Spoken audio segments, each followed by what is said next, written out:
All right, I'm back. How's everyone doing? Happy Tuesday.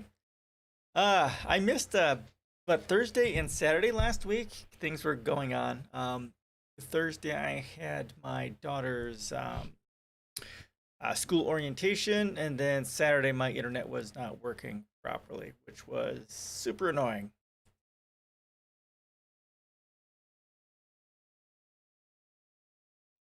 And I stayed up too late last night playing Humankind, so I'm a little bit yawny. I do apologize for that. Also, as I talked about previously on last Tuesday, I've been having this brain of sorts issue, and I've been going to the doctors this last week.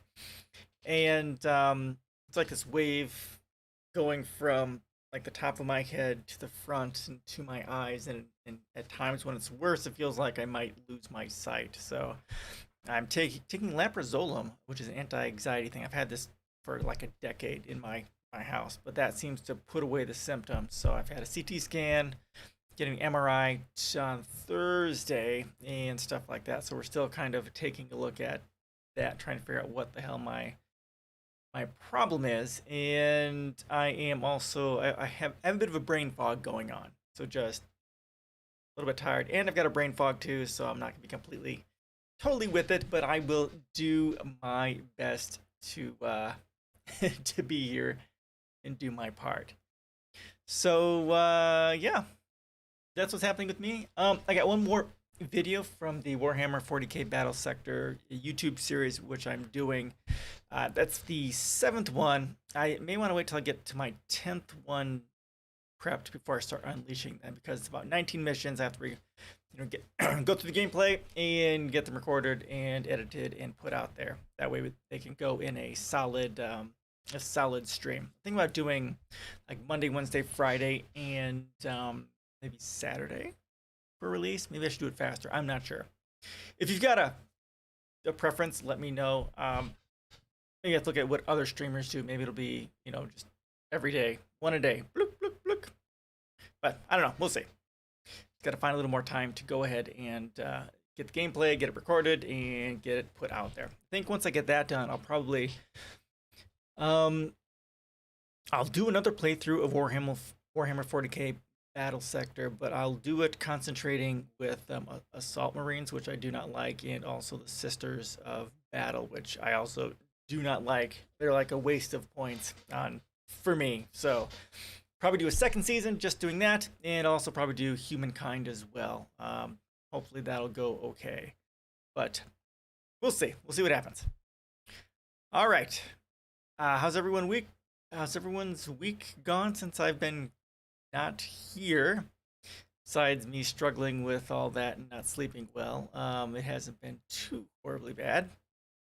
Hopefully the rest of your weeks have gone better than mine. Let's see. What do I have? I think I do have D&D this weekend. I think I said that we restarted our game from the ground up to be a little more character oriented, and the DM's kind of working with that. I'm hoping I can help him with that. So I have a lot of ideas about that, which you can find on my blog in the writing area. It's pretty much fate based. You go to writing, then my guides. It kind of just goes through these. I have several blog posts written like the fate of like Eberron, of Star Wars, of the Alien RPG. It's kind of showing how you can use the power of just the basics of the storytelling tools found within Fate to help guide the GM in telling their stories. Give them more tools to tell stories, which most of these games don't have. And because of that, can make telling stories as a GM very difficult. So I've put together a whole bunch of stuff to try and help alleviate that. And yeah, anyhow, there is that. All right, so any questions, comments, suggestions before we get going?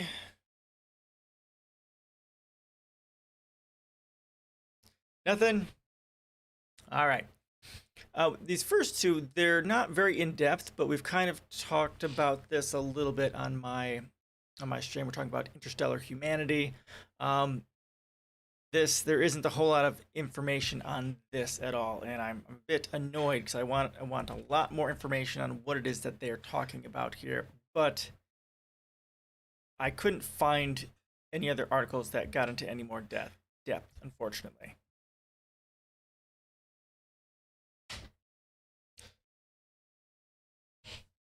But we'll go through it and we can talk about it a little bit.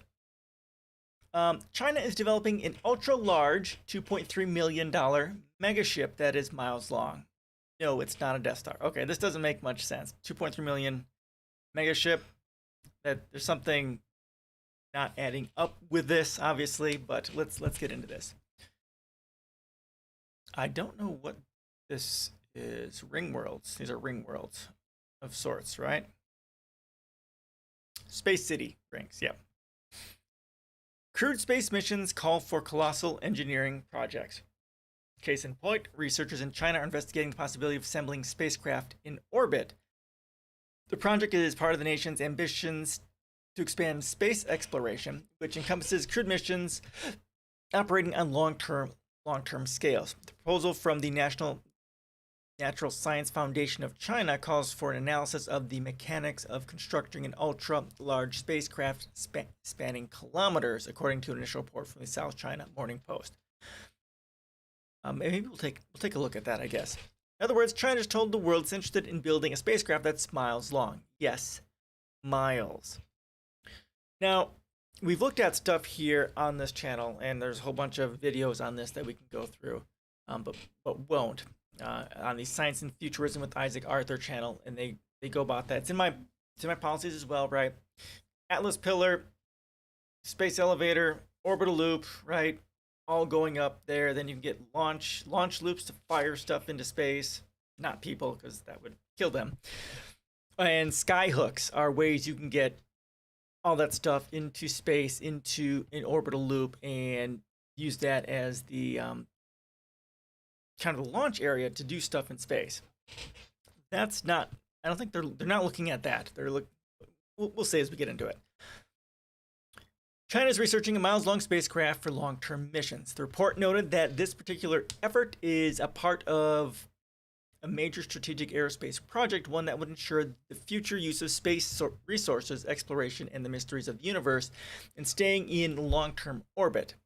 According to an outline, the project shared by the foundation, the work is being managed by an agency under the purview of the Ministry of Science and Technology. As this, just a second.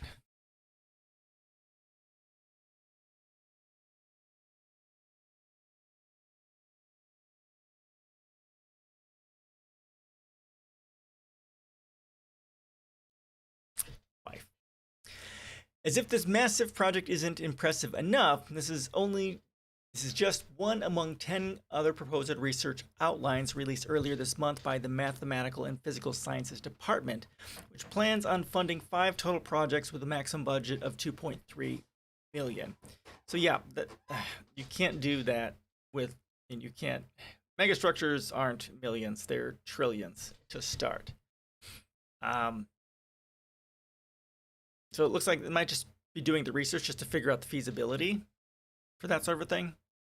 Editors note this figure is correct. It's 2.3 million, not billion. As noted above, the money will be spent on preliminary work, including an analysis of the mechanics of constructing the craft. More money will be needed to ultimately create and launch the megaship. We added this note because several readers reached out with questions. Our original reporting continues below.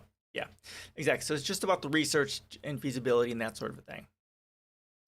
The outline suggests the modular spacecraft would require multiple launches and also require space-based assembly, since it would weigh too much and be far too massive to be launched in one space flight. Consequently, researchers involved in the project facing a grueling challenge. They need to minimize the spacecraft's weight to reduce the total launches needed to get its parts into space and streamline construction costs to fit the country's budget. They also have to optimize the control capabilities of structures to keep them from drifting, vibrating, or otherwise twisting out of control during assembly, according to the outline. So, yeah, again, using a launch loop to get the core of these into space and then catch them either with a a skyhook or just catching them in orbit would be the way to do this, because sending all this stuff in space, launch after launch, is just going to add more carbon dioxide and more greenhouse gases to the air, and it's just going to make things even worse and accelerate the climate change problem even more. So you need to find ways to put things into space that don't involve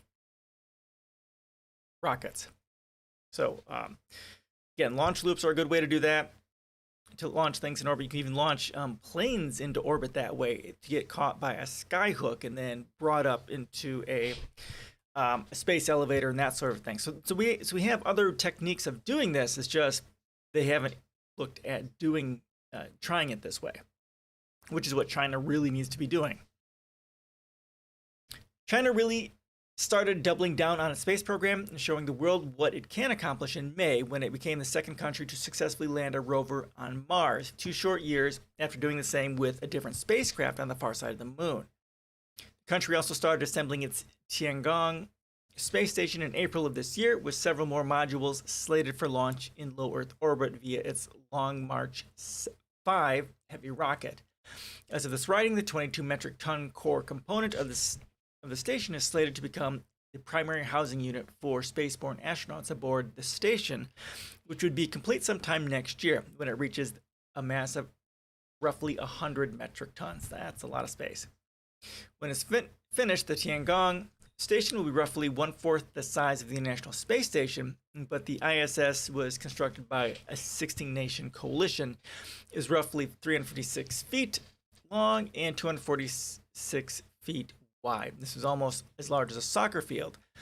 But looking to the future, China will doubtlessly play an increasingly significant role in space missions, with super heavy lift rocket engine conceived for the next gen carrier rocket Long March 9, slated for its first flight in 2030. The US is its partner, and its partner countries and firms may continue to dominate space missions today, but in coming years we may be in store for a major shift as China continues to ramp up its ambitions.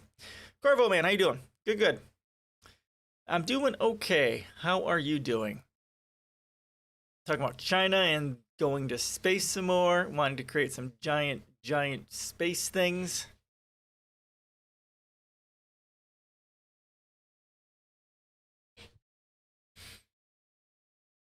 Causes of terrorism in the EU? What did you find? Imagine there's going to be 2 parts. Islamic fundamentalism, and then most likely inequality and poverty will be the 2. That in 2020, there were 25 left-wing attacks and 24 were in Italy. And what qualifies that as left-wing?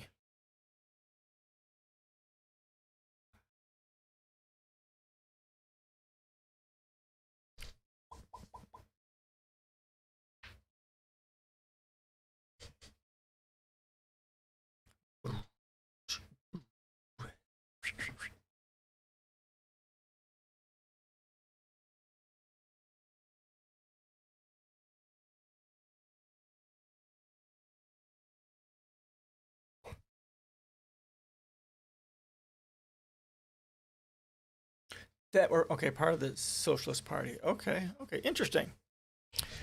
And okay, so there's socialists. It's interesting that 95% of left-wing attacks happen in Italy. Okay. That is interesting.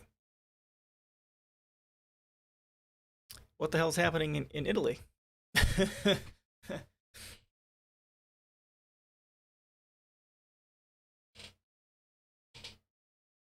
Okay, yeah. It's a complicated thing. I mean, I know a lot about things, but anything specific to countries, I definitely don't so much. It'd be interesting to find out what sort of. You never heard about it? Oh, okay. Yeah, trying to figure out what is happening there that makes leftists, especially leftists. It's like 200 pages. Oh, okay. Wow. That would be interesting to read. Like the IPCC's new report that came out like 2 weeks ago was like 4,000 pages long. I think large portions of it are dedicated to specific areas. But yeah, it's not just leftism, it divides them into a few groups. Okay, all right, cool. Interesting. Well, 200 pages isn't so bad. You can do that in a few days. Nationalists, separatists, right wing, left wing, and jihadists. Okay. Yeah, nationalists, of course, are always going to be a problem. Right wingers are always going to be a problem. Jihadists, of course, are a problem. And the left typically isn't, at least within that context. Unless the government is completely authoritarian, then left wingers can tend to come out. During the right wing happened in France. Okay.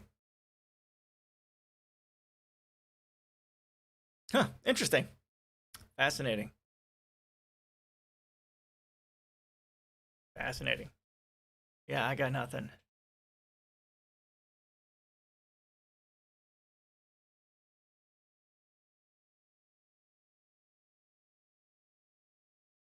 Yeah, I remember they've had quite a few attacks from Muslim people and on Muslim people from a Muslim people, that sort of thing. I remember that thing going on, but that's the only thing that I'm aware of over there. Interesting. Maybe it's all that wine they're drinking. Maybe somebody spiked the wine.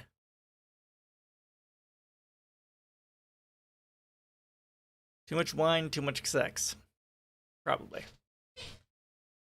It's driving him mad. The wine and sex madness. Or maybe it's the end of the world. I don't know. It's the end of the world as we know it.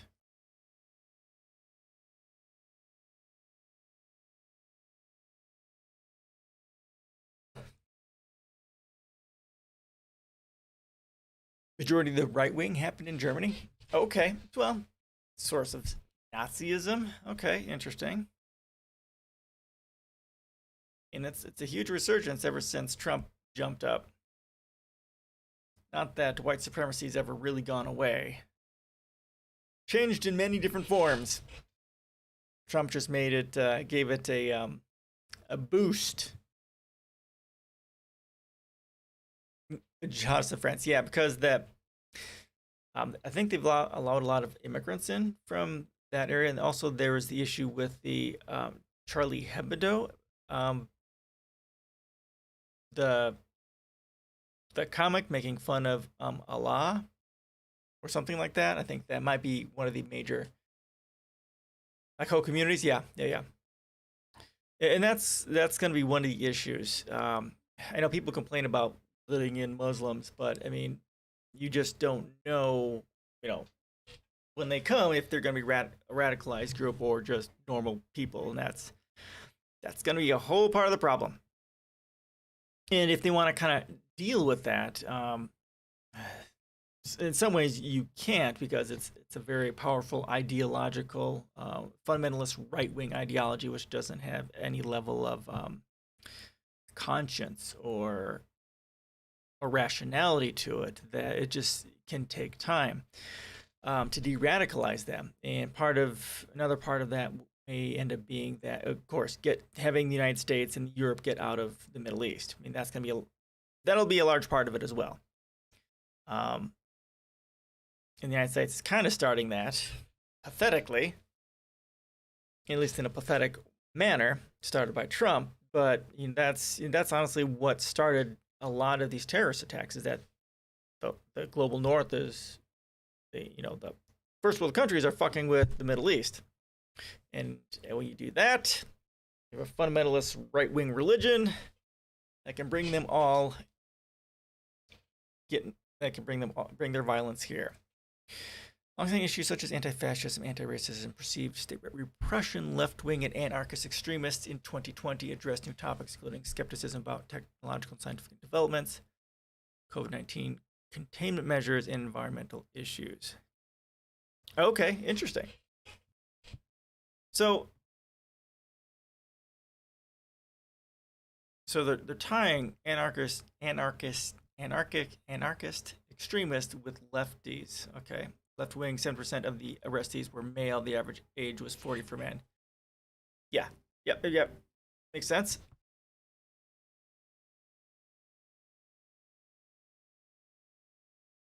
So right wing are younger, right? Oh, really? I suppose the lack of rationality you find in your youth may lead you to stupid things. Skepticism about technology and scientific developments. Okay, that's because of capitalism. COVID-19 containment measures, capitalism. Environmental issues. I mean, that's all. It's all about capitalism. It's all about the failures of capitalism. If you know someone does a terrorist attack, I think they lack rationale. Yeah, yeah, and it's not just the lack of rationality. It's desperation. To an extent, they don't see any other way of making any changes. There's so many people that are disenfranchised. They have, zero power. Like, the majority of people around the world have zero power. It doesn't matter who you vote for because the rich and the corporations control everything. We are all so very powerless. And the more people suffer, the more people have no representation or no power, no way of making things better. Religion provides that sort of a thing that helps to provide some relief or hope, especially in a righteousness, radicalizing them, causing violence. These online communities espouse the leaderless resistance concept of the siege culture and accelerationist ideas. Such ideologies promote the view that attacks by individuals or small groups rather than large organizations are required to accelerate the anticipated breakdown of society. This can be used to justify lone actor attacks like those observed in 2019. Interesting. I've not heard of siege culture.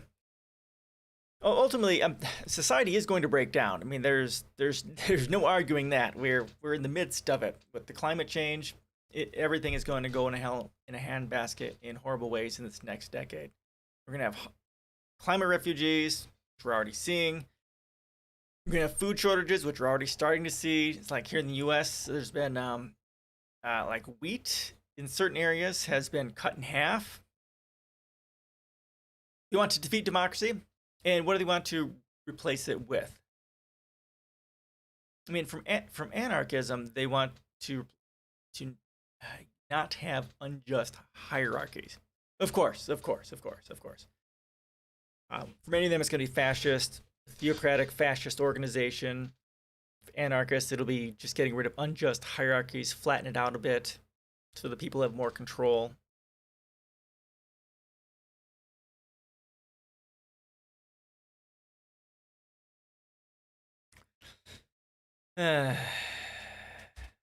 Yeah, and when people, don't have violence, right? Protests are the language of the unheard.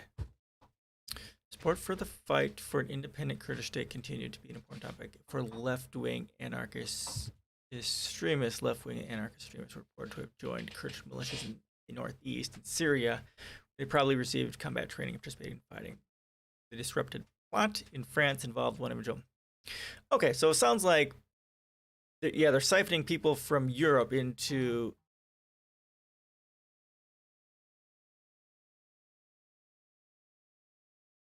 Kurdish. Okay, for fighting for.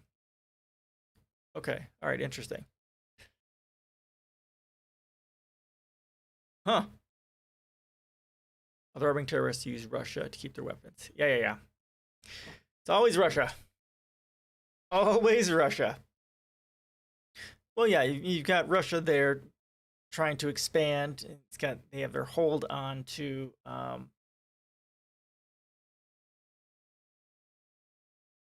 Belarus, right? And their other expansionist sorts of things. Yeah, it's going to be, again, as long as we have capitalism, monetary systems, this is always going to be a thing because territoriality and resources is going to be the primary thing we're fighting over. And with climate change coming on, it's going to get even worse and worse and worse. We're not going to have food, not going to have water. I mean, there's so many lakes and rivers that are drying up. Temperatures increasing. It's just gonna get worse and worse. It's gonna accelerate within this next decade or 50 decade to 50 years. It's just going to be really bad.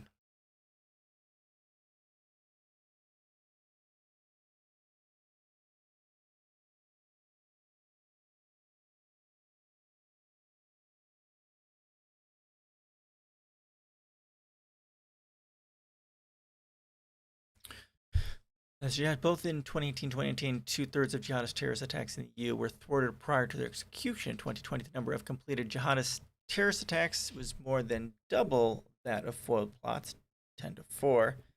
Whether that was linked to diminished operational capacities or law enforcement due to COVID-19 pandemic cannot be ascertained on the basis of the information available. Okay.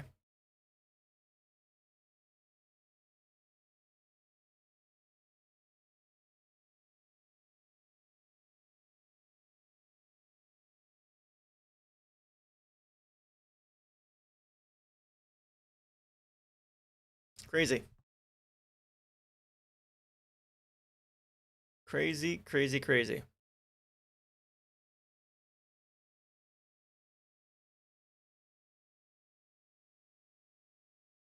All right, yeah, we'll go over that.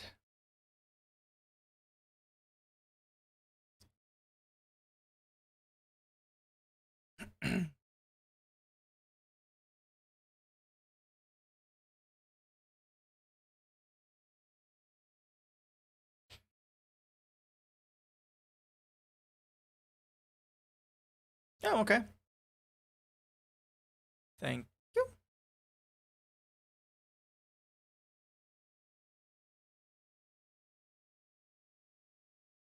All right, I've got to open over here. All right.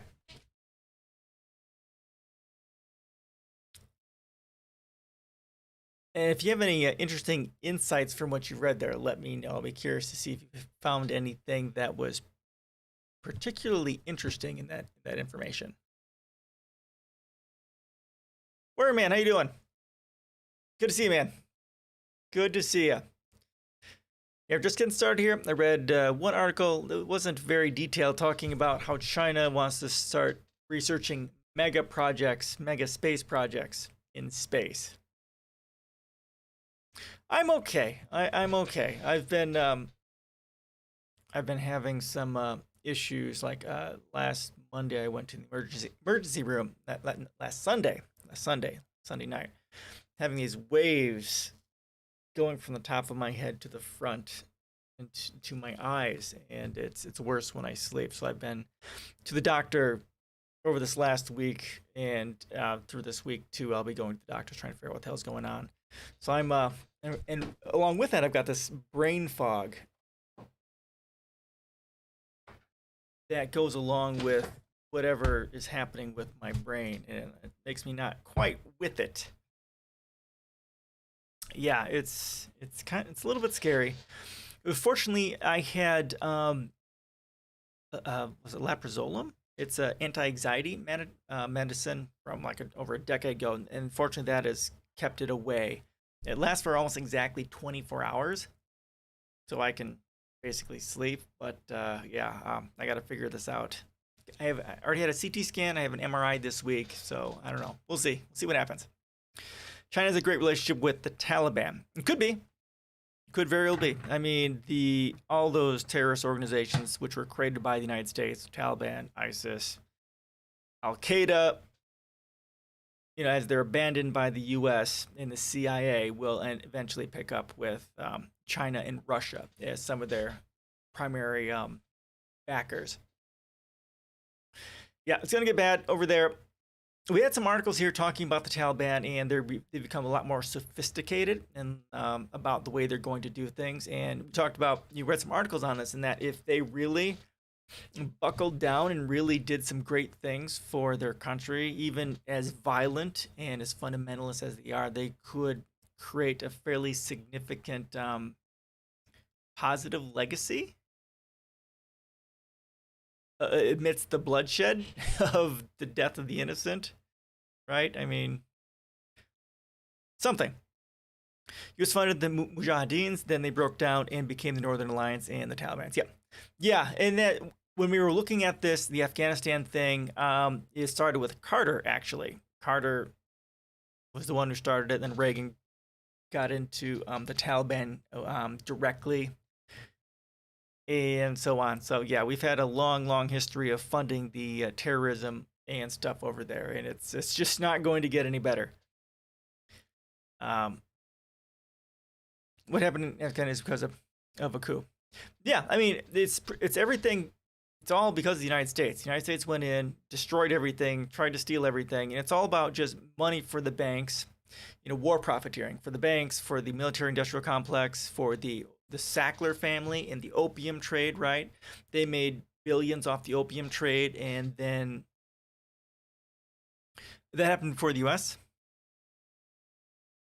Oh, a coup before the U.S. intervened in the 70s. Is that what you're referring to? Russia's better relationship with ISIS and Taliban. When we say ISIS in news around the internet, we also say indicate a private organization on the territory of the Russian Federation. Okay, interesting.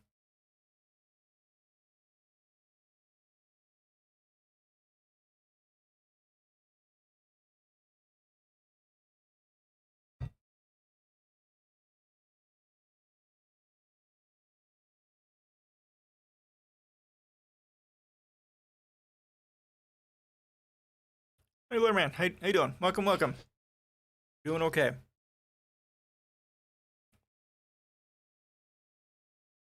Started to fight there. Okay, so most likely was it the first coup was trying to actually make things better? Because typically, like if something happens and the country tries to go to socialism or communism or something positive like that, that the United States will then get in there and mess it all up.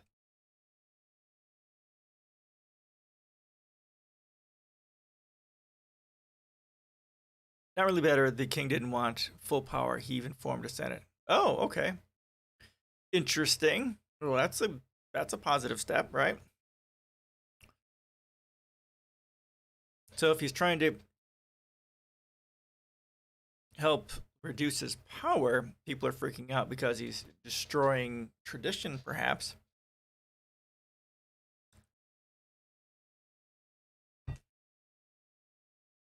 Hmm.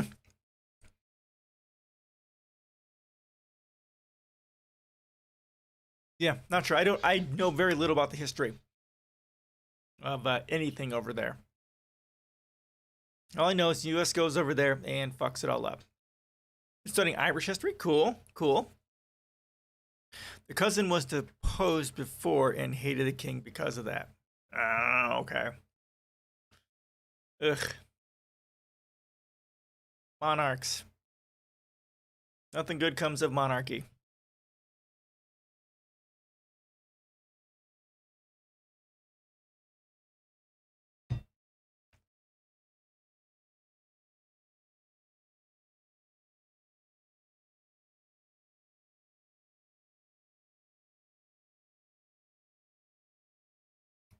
Uh, the king was on vacation in Italy. They started the coup, and the king accepted to give up power.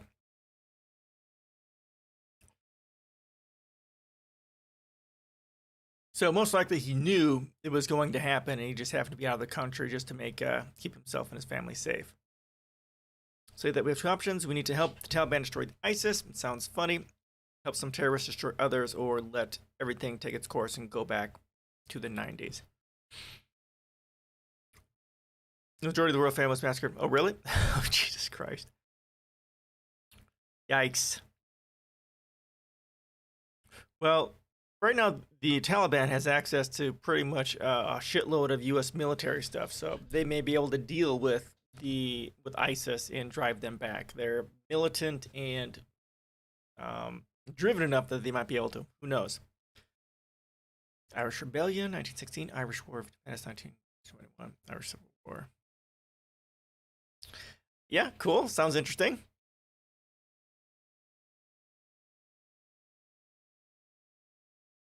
1973. Okay, that's the year I was born. See, that's really why this happened, because I was born.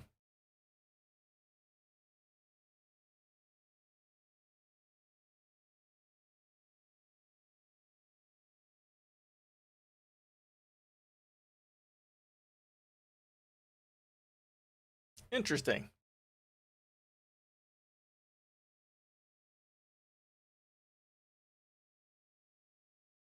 Hmm. Yeah, there's so many coups in that area. Some internal and some, of course, caused by the West. Bad place for foreigners. No one can conquer this place. Many empires were dead. Yeah, but 5 years. Okay, yeah. Like they say in um, The Princess Bride, never get involved in a land war in Asia. Wow, crazy stuff.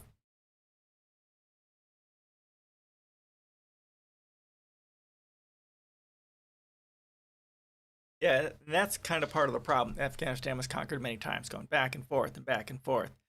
And the people and the infrastructure doesn't, and the society doesn't have any level of consistency because of all of the violence, the lack of infrastructure, and societal values as it changes and changes. Can't defeat the Taliban's because they had help from Pakistan. If they start to lose, they go to Pakistan and come back stronger. Interesting.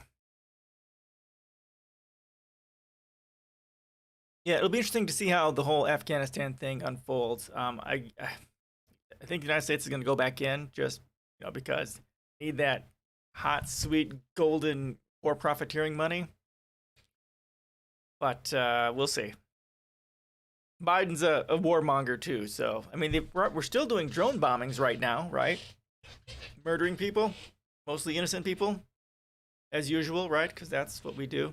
Quantum profit.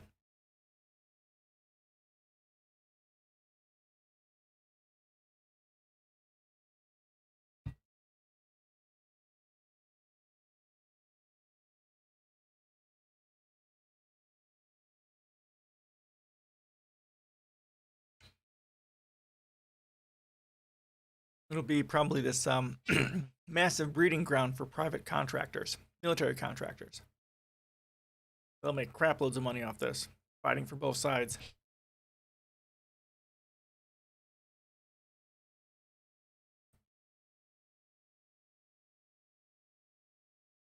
Hmm. And it's hard that to think that Taliban won't win when they have all of the U.S. helicopters and technology and all that sort of stuff. They've got all the weapons and they have the zealousness. They should be able to do something, and they have a connection to the people, right? It's also helpful. It's not the U.S. people coming there and no one likes. It's Taliban's there. They're in control, trying to stop them. Of course. Yeah, it depends on how they rule. Yeah, yeah, yeah. That will make a big difference. If ISIS is going to be worse than the Taliban, then there probably won't have. It'll be less. It'll be easier for them to get the people to work with them. They were like the past, eventually have a new civil war with all minority groups. Yeah, hey, yeah. From what little I've read, they're trying to change the way they're doing things so that they have fewer problems and kind of going into a more sophisticated Taliban age. But yeah, we'll see how well that works. How quote sophisticated, how modern, how less, how fewer innocent people get slaughtered as a part of that. They started banning. Right, right. Yeah. So the proof is going to be in the pudding. Exactly. Well, the United States are terrorists too, so I mean, you can't trust us. So there's a lot of truth to that, right? Another war is coming, and we'll see again NATO and maybe even Russia troops in Afghanistan in the future. Yeah, I don't trust the U.S. either, so we're on the same page here. Yeah. Yeah, it's Afghanistan. That whole area is going to be this a whole thing of contention. It's pull out now. Yeah, you shouldn't. You shouldn't because they're all driven by money and resources, and that's the problem that's inherent with monetary systems. I talk about that here all the time, right? Because as long as we do not globally or universally share all of our resources, consider all resources on the planet in the entire galaxy, etc., as a common heritage to all of humanity, nothing The wars aren't going to ever stop. The violence is never going to stop. No one should trust Russia, China, and the U.S. Yeah, agreed. Agreed. Agreed. Any country which has imperialist ambitions should never be trusted.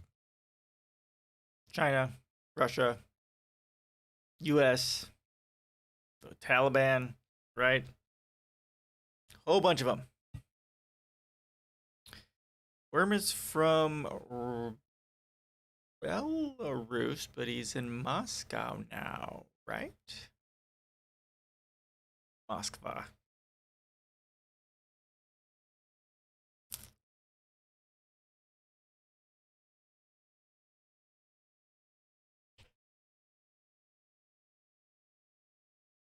Going back to the motherland.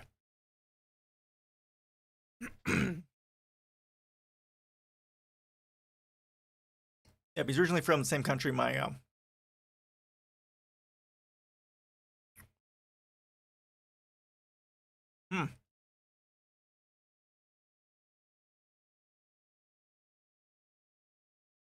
What's that mean? Belarus and Russia will be more right. You mean right-leaning, like Bosnia and Herzegovina? I know there's violence there, right? Definitely in Bosnia, and I'm pretty sure there's been violence in Herzegovina too, right? To be honest, Belarus is still under the thumb of Putin. I mean, name of my country. Yeah, it's been it's scary. We covered it when they were having the protests and stuff like that, and the government was actually torturing people and stuff like that, and the people still can't get out from under what the fuck's his face's rule, and China's rule. Frankly, it's more of a China. It's not China. It's more of a Russian territory, a Russian colonial state.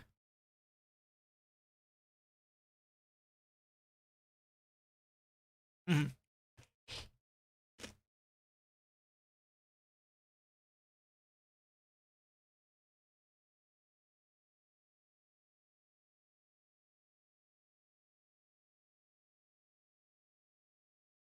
Right, and he's having a border with Russia. Yeah. That definitely creates problems. They're imperialist. They're trying to hedge their power against the imperial hegemony of the United States and Europe, and also against China as well. Lots of competition, fortunately. And that's the core part of the problem. The competition brings about all these problems. Competing for power, for territory, resources, people. That creates the desire to murder people for fun and for profit.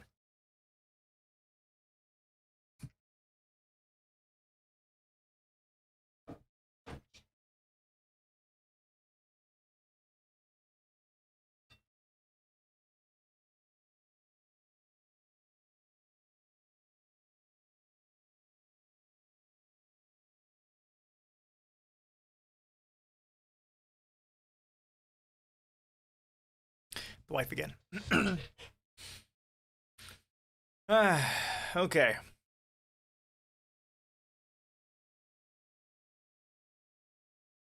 Those are sending Middle Eastern refugees on the Lithuanian-Polish border now. They're sending them to the Lithuanian and Polish border. So are they basically kicking people out? It may seem strange, but I'm fine with this. They feed us, and all of our money is essentially from Russia. We have nothing. In fact, Russia is our mother. Yep. The only problem, of course, Worm, is that Russia bad. But yeah, I get that.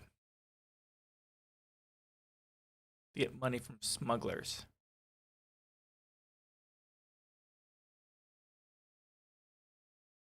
So I think in the last year or so, Belarus became a rogue state. You can't predict what they'll do next. Interesting. Yeah, I haven't really followed it beyond looking at the protests. I haven't heard much much of anything from there from my friends either.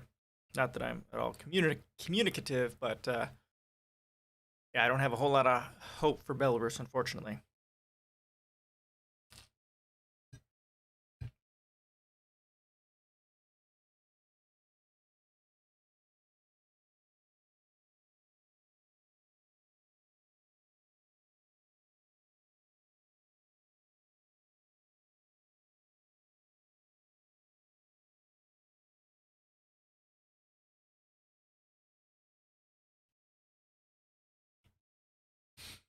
Yeah, until we can get out from under, until Belarus can get out from under the thumb of Russia, it's very hard to do anything there.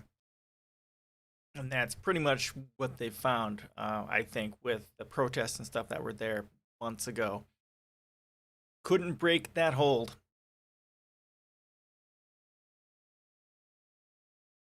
And it sucks. I've got good friends and family over there, and they deserve they deserve a life better than what they have there. A lot better. Unfortunately, the level of impoverishment in these countries and the how difficult it is to reacclimate to a new country and how expensive it is to leave a country, it's very difficult for these people to, even if they wanted to leave the country to go somewhere else. Of course, then you have to deal with refugee status or political asylum, which is a slow process. Then it gets expensive and all that sort of stuff. If all that was left in one of these countries is just the loyalists, then they'd end up killing each other. But unfortunately, the loyalists of any of these regimes are a small minority, but yet the powerless majority have no way of doing anything. They can't leave. Staying sucks. And it's hard to effectuate any change that would benefit the people.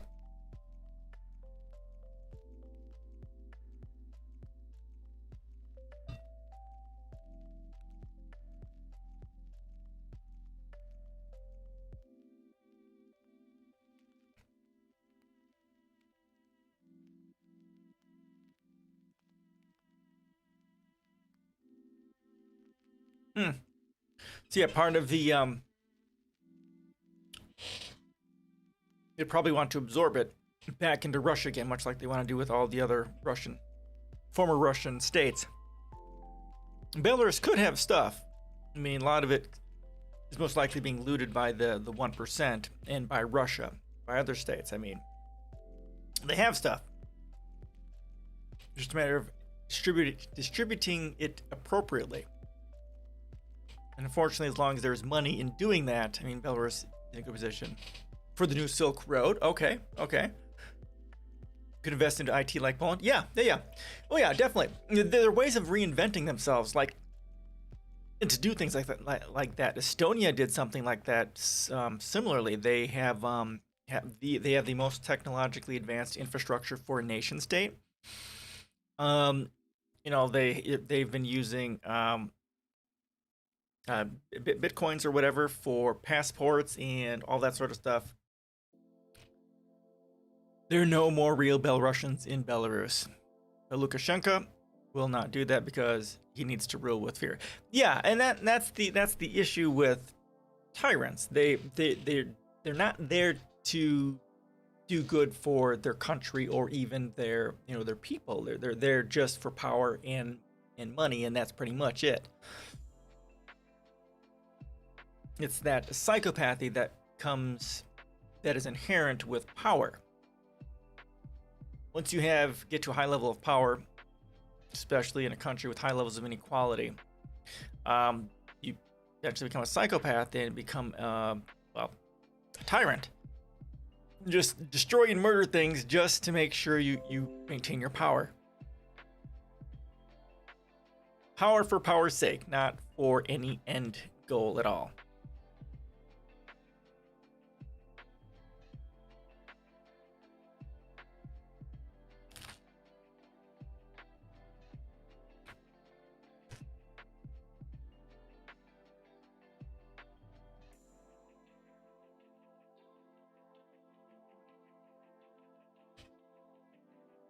Yep, Ukraine wasn't Crimea. Yeah, it's just a small area. We tried to annex that. We'd like to annex everything down there.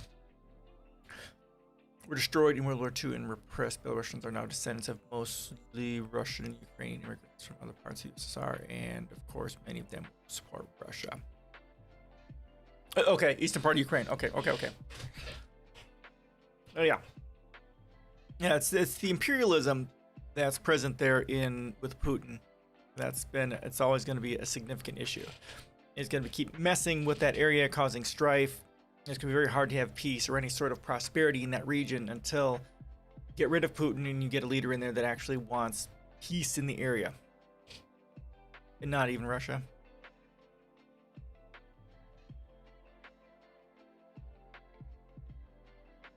Yep. Yeah, originally, during World War II, wasn't Belarus basically a part of Poland until it got cut in half, got cut by some thingy at one of the treaties. So I know my wife is from that area, and she used to listen to a lot of Polish. She can understand Polish well enough. She grew up watching a lot of Polish stuff. Family was from the land where Belarus is today, but we were kicked out after World War II. Oh, okay. Interesting. Polish and Lithuanian Commonwealth. Oh, okay. Interesting. It's crazy. After these wars, they just randomly cut up land and then slap some labels on it and go from there.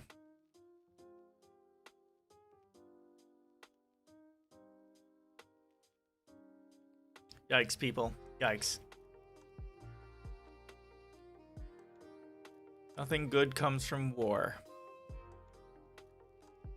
The Polish-Lithuanian Commonwealth had much potential but failed. What caused it to fail? Most likely imperialism, people invading.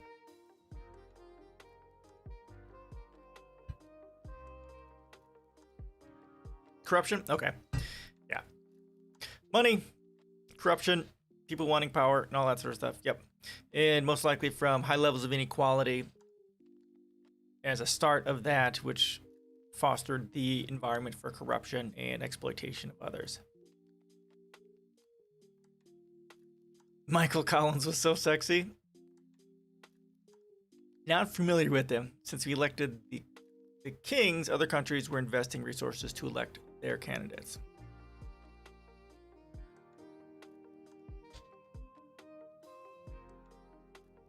Yeah, as long as money is a part of that process, the rich and corporations will always control all the things. Google Michael Collins? No?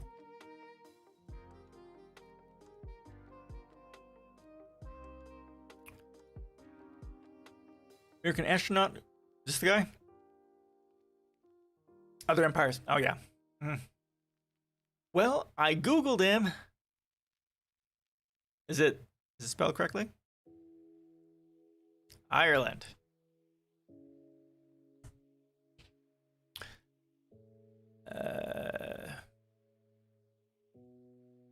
Former Minister of Finance? Got it spelled wrong. Spell it properly, man. Irish revolutionary soldier, and politician who was leading figure in the early 20th century Irish struggle for independence. He was chairman of the provincial government of the Irish Free State from January 1922 until his assassination in August 1922.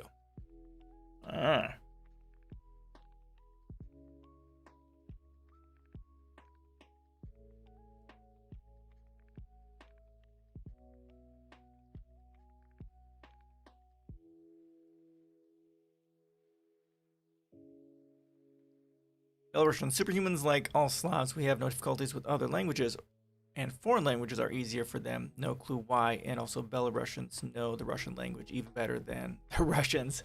Really? Interesting. Yeah, Russian's a difficult language. If you can do that, you can do just about anything. Just about anything.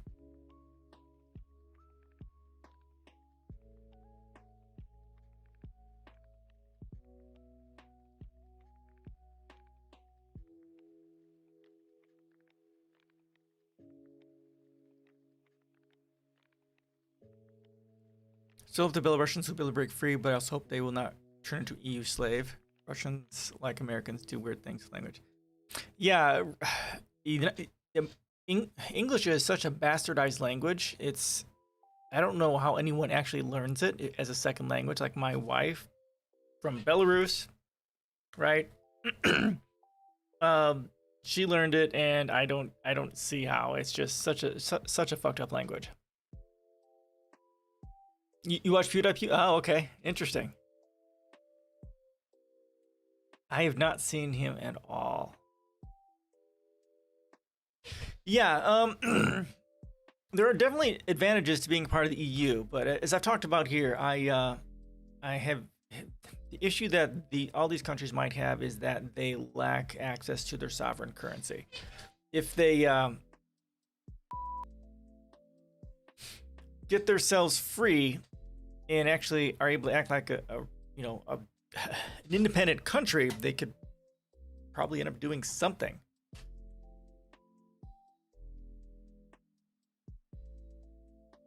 But no one should take the euro. It's such a bad idea. The EU is based, and I'm saying that as a British person. It's interesting. There's lots of good idea. There's lots of good to the centralization of things, but the loss of the each country's sovereign currency, or the ability to create their own currency for their own fiscal uses, is going to be problematic.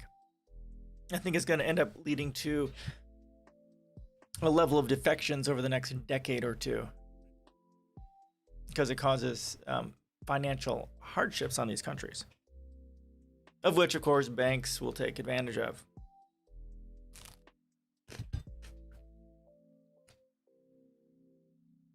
World Bank, the IMF, they're looking at Greece right now, the issues they had.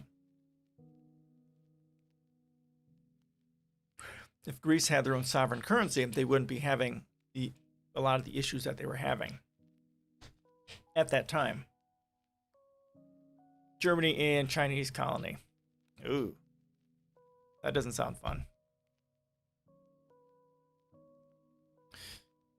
The reason is many Belarusians are still fine and they are satisfied with what is happening. Yes, they hate President, but they still love Russia and even love Putin. Ugh. Their ports are owned by China, while their airports by Germany. Well, yeah, a lot of they're still going to love Russia and Putin because a lot of the propaganda that still goes through there. So that's, yeah, I can imagine that. Yeah. Propaganda is powerful. The flag is beautiful. Okay.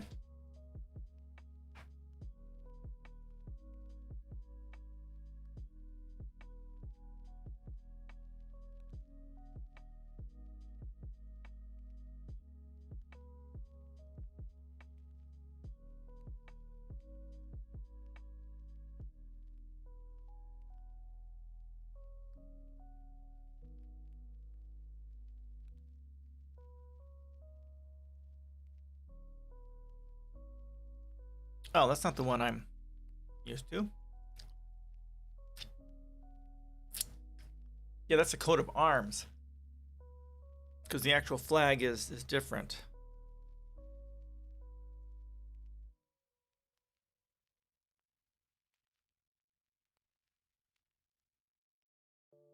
Yeah, this one right here.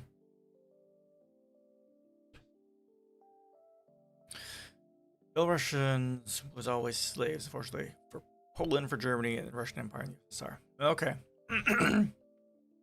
Yeah, this is their actual flag. This will be the coat of arms. And I do say we need to get rid of flags and coats of arms and all this sort of nationalistic bullshit, which creates a separation, creates a division between you and me and country to country, right? That separation is what allows others to be okay with harm being inflicted, either directly or indirectly, upon peoples of other countries. We have to break down those barriers that separate us to help bring the peace. The Commonwealth was actually pretty accepting to minorities, but we fucked up in the end. Of course we did. That's going to be the natural tendency for things to happen, is for us to fuck it up. Because money creates the corruption, it's tribalism, fear, exploitation, and all the other yummy stuff that's happening today. Green Green's my favorite one, and actually wasn't made by a dictator. Fuck that fact that it was made in the USSR. Just well designed though. Okay, cool. Yeah, it's neat, good colors. I'm a fan of green. Green's a good color. It's my favorite color.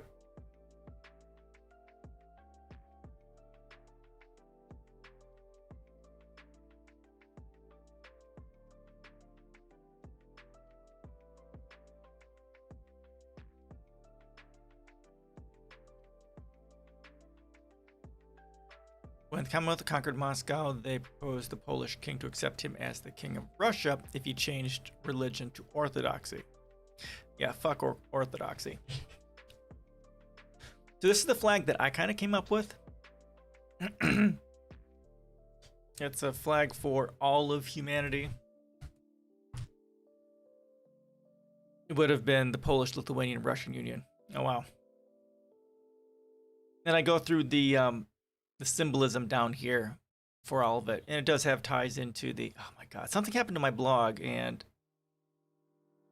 must have been an encoding problem, so these A's are kind of hiding in there. So it goes into the symbolism of everything, including my 8 philosophical pills for peace and all that sort of thing. UN flag.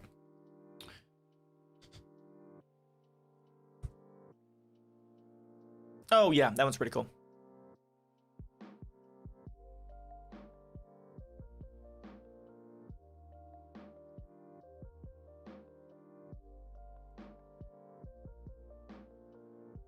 Though for me, it seems very, it still seems very nationalistic. For me, this part here says kind of nationalism. It's problematic. I don't know. See, Russia, Prussia, and Austria. Oh my god, Northern Independence Party is having a surge in members, I swear. The north of England becomes its own country. I give up. Eventually, all the individual parts are going to want to have their own country, and then they're going to see, well, it'll be too late, but see how stupid it is to be separate, and then start working together, stop murdering each other, and let's save humanity from extinction. Look like a target? Yeah. Kind of circular in nature? Yep.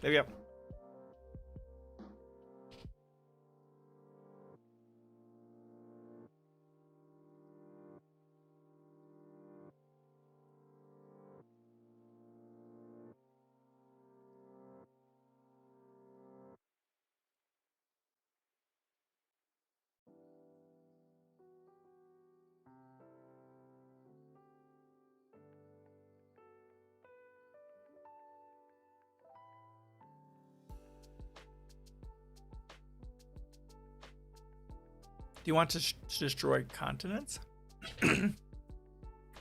Explain.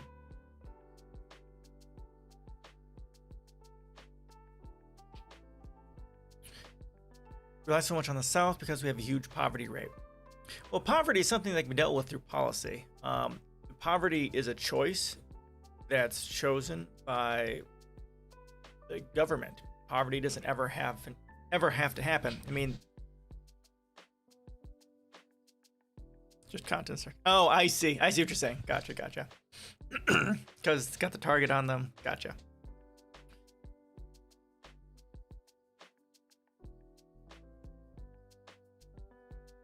Let me click on it. Come on. Let me click on it. I sense Star Wars. Dooku's dirty hand in all of this. He's just the leader of the Senate. He's not the leader of the entire universe. Oh, I forgot. You actually admire the man. We'll never entirely agree on Dooku, my old friend. But we can agree on the need to stop this war. The question is how. That is why it was so urgent that I speak with you. The Republic Senate is holding a critical vote on whether or not to escalate the war effort. However, many of the delegates are undecided as to what to do. How interesting. You would find this... I remember this episode. This is Star Wars: The Clone Wars. If you have not watched it, it's actually a really great series. This is Padme Amidala. She's on Count Dooku's homeworld talking with, I don't know, some important people there on Dooku's homeworld, the royalty of that nature. Separatist parliament in a similar dilemma. I am certain if you could convince your representatives to extend an olive branch of peace towards the Republic, there might be enough sympathy in the Senate to finally open negotiations. I admire your spirit, Padme. I can at least put the motion on the floor. Thank you, Mina. That's all I ask. To peace, then. To hope. Which one? How many lives on both sides have to end before we see the futility? Surely there's room in the galaxy for Confederate and Republic planets to coexist. I move that we immediately open peace negotiations with Chancellor Palpatine on Coruscant. The corporate alliance will never allow this to happen. This is a democracy, and unlike the Republic, corporations do not rule us. Quiet. In accordance with the bylaws of independent systems, a voice vote is required. All in favor of initiating peace negotiations with the Galactic Republic, say aye. Aye. All those opposed, Nay. the ayes have it.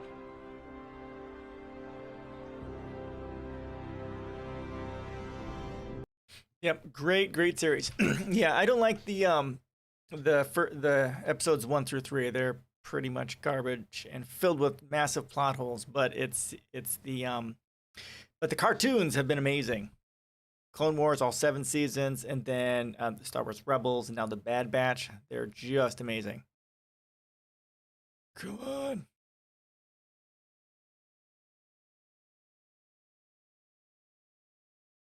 Oh my God. Why do you torment me so? So if you like Star Wars, watch it. It's on Disney Plus. 71 official trailer. It's from 2015.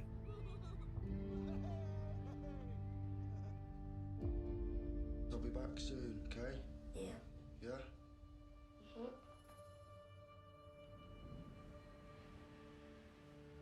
Attention! Because of the deteriorating security situation in Belfast, you aren't being deployed there on an emergency basis. We need to go out there and reassure people. We're here to protect them, we need to look them in the eye and tell them that.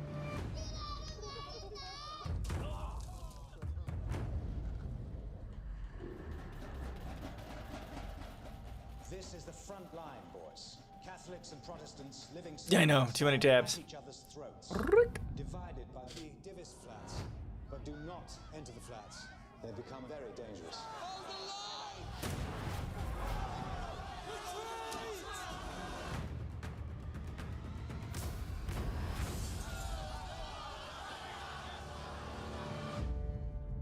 Soldier went missing. It was a confused situation. Everybody's looking for that boy.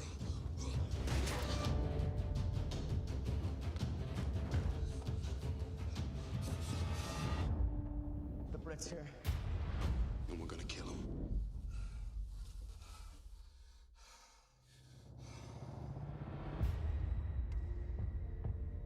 You're a soldier? A real soldier? What are you doing now? Get home. I'm home. Is he dead? We do not know. I've got to get back to the barracks. You lost? Yeah, I've got about 64. They don't care about you. You're just a piece of meat to them. Where's the soldier? Don't worry. He's safe in here.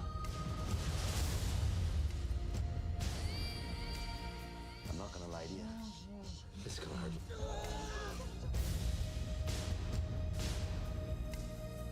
It's gonna be Brits crawling all over here, kicking doors in. What are we gonna do? me, okay? I'll be fine. Crazy. Yeah, I've got 64 gigs of RAM, which is amazing. I don't normally use over like 20, 22, 23.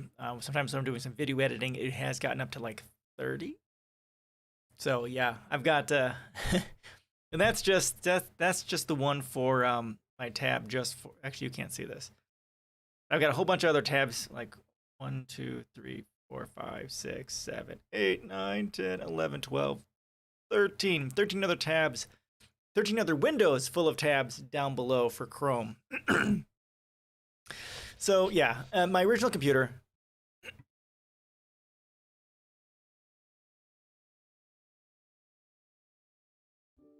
my other computer, I only had 8 gigs of RAM, which was so small I couldn't barely do anything with it. But now I don't have any problems. I can do this all day long. It's amazing. It's amazing. And I'm so happy.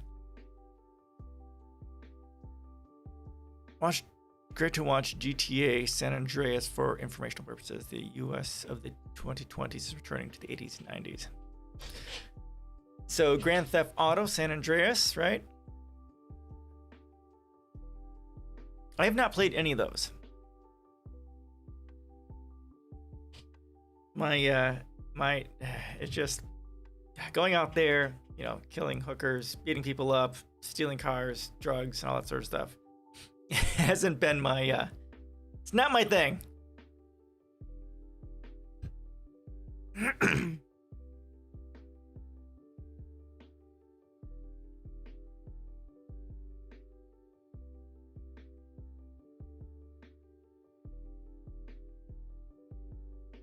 That's just a Tuesday night, right? Yeah, like, I'm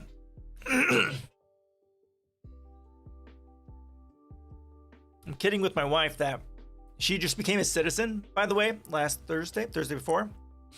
And now I'm telling her she just has to wait for her gun to come in the mail.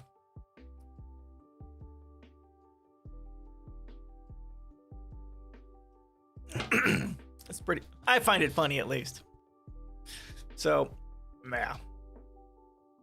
Yeah. All right.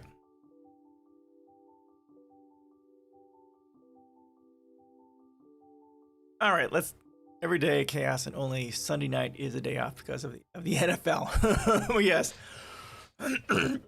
Crime Monday through Friday and even on Saturday, and then you just go to church. Or yeah, you go to church, then you have football on Sunday. Yep. That's pretty much it. That's pretty much it. Especially for some. I'm just out here trying to do my domestic extremist content out here. Someone's got to do it.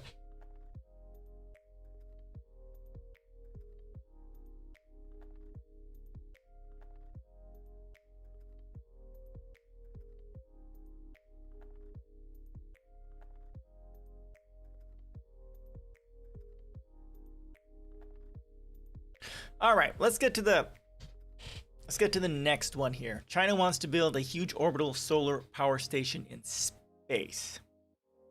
Again, like the previous article over here, there's a whole lot of depth to it.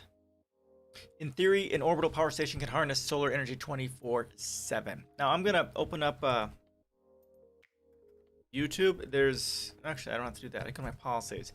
I talk about this very thing. Still no clue why a lot of people still dream to move to the US, probably because of money. Yeah. I mean, there's opportunity here. I mean, there's a lot of, well, you know, inequality and stuff going on here, but lots of things are possible. Let's see right here. I begin to wonder about that too. Here we go, upward bound. So here,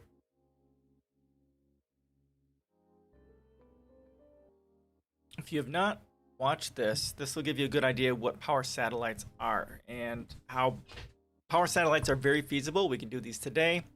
This is from Science and Futurism with Isaac Arthur. It's an amazing site on YouTube. Go ahead and watch Watch their stuff. It's amazing. All right.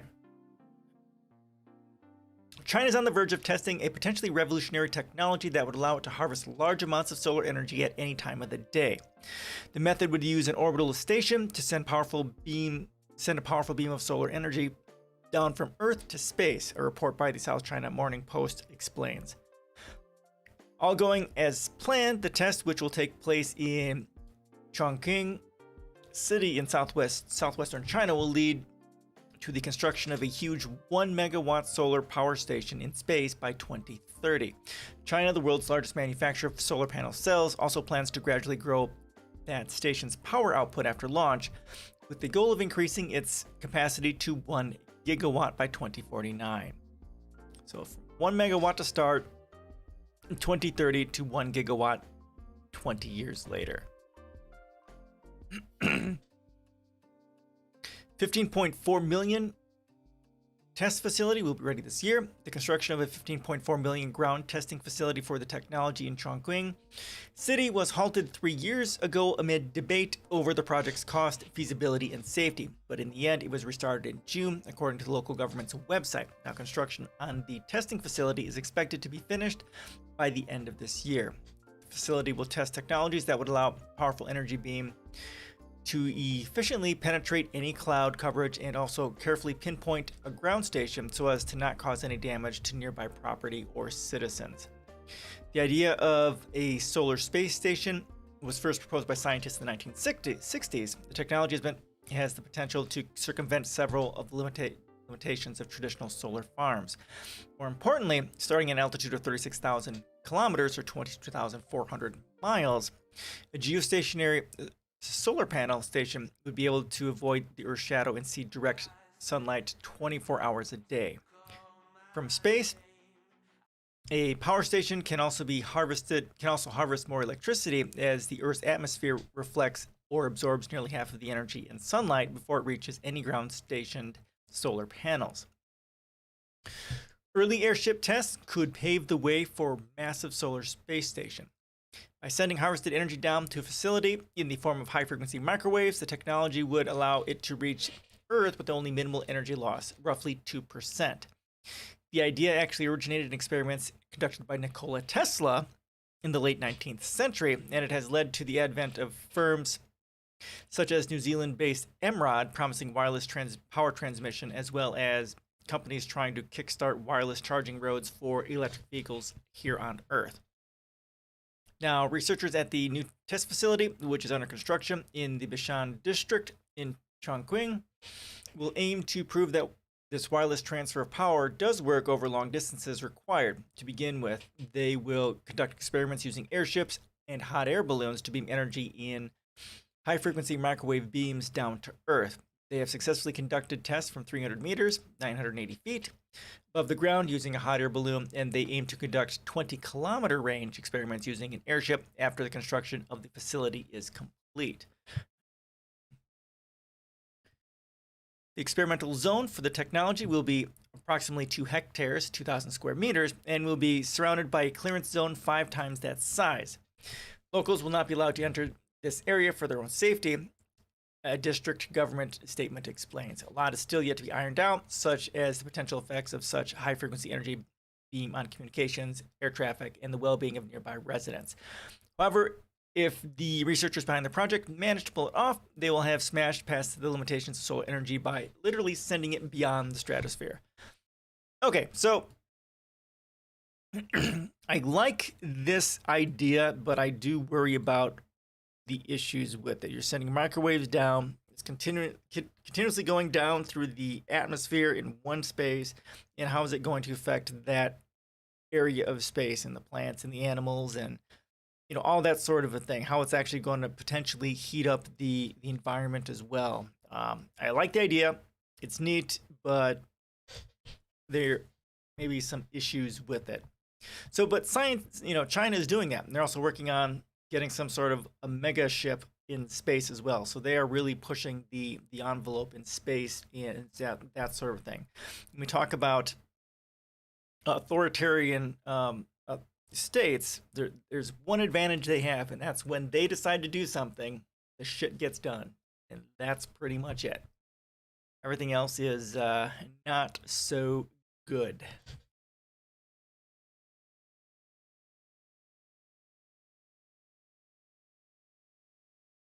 Questions, comments, suggestions on that idea?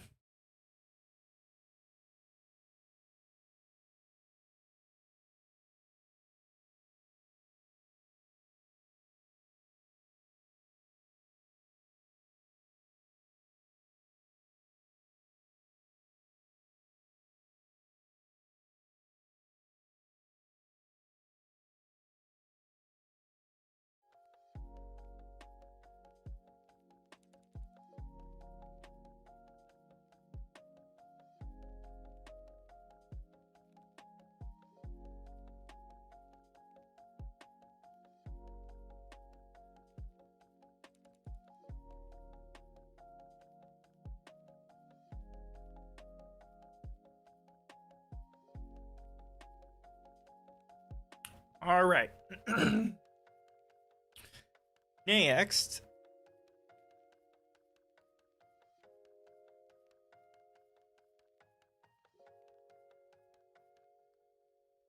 We have an article here on UBI. It's from January of this year. The hybrid economy, why UBI is unavoidable as we edge towards a radically superintelligent civilization. Well, this is probably arguable.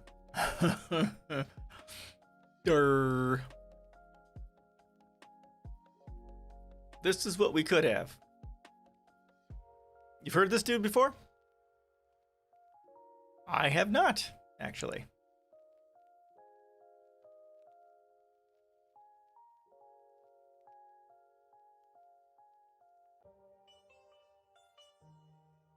So this is what we could have if we didn't have competition and monetary systems, and capitalism working together. Futurist author, yep, that's most likely. If he's talking about this sort of stuff, and his books over here saying mind's evolution, cybernetic singularity, technoculture. Yeah, definitely. Futurism is a good thing. Basic income is not utopia. It's a practical business plan for the next step of human journey. Jeremy Rifkin. Unconditional basic income. Moscow City looks like looks like this picture, does it really? Not from what I've seen. But it could be. But it could be. Unconditional basic income, also called basic income guarantee or social dividend, is a system of social security in which all citizens or residents of a country regularly receive an unconditional sum of money from a government regardless of any other income. Pilot programs have been introduced in a number of European countries that are aimed at replacing outdated bureaucratic welfare systems altogether. In the US, various tech leaders, including Elon Musk, fuck Bill Gates, Jack Dorsey, Mark Zuckerberg, are supporting the idea. In the coming age of superintelligence and automation, everyone should be entitled to social dividend, free money such as UBI just for being alive. We should not forget that the wealthiest of us would not be as fortunate without civilization. Otherwise, Jeff Bezos would have to forage for food in the Amazon jungle all by himself. Being a human today is more than enough of a fair contribution to receive free money from the government. Going forward, we'll see more and more prominent voices vouching for UBI. Now, I do talk about UBI in my policies. I don't use UBI specifically. I use progressive basic income because my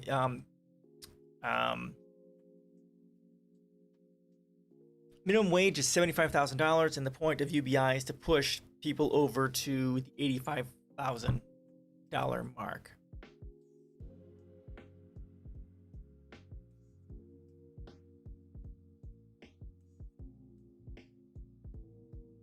Oh, interesting. Okay, then.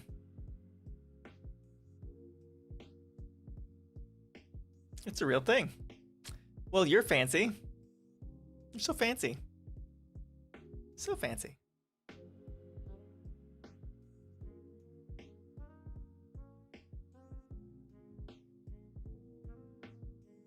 Okay then.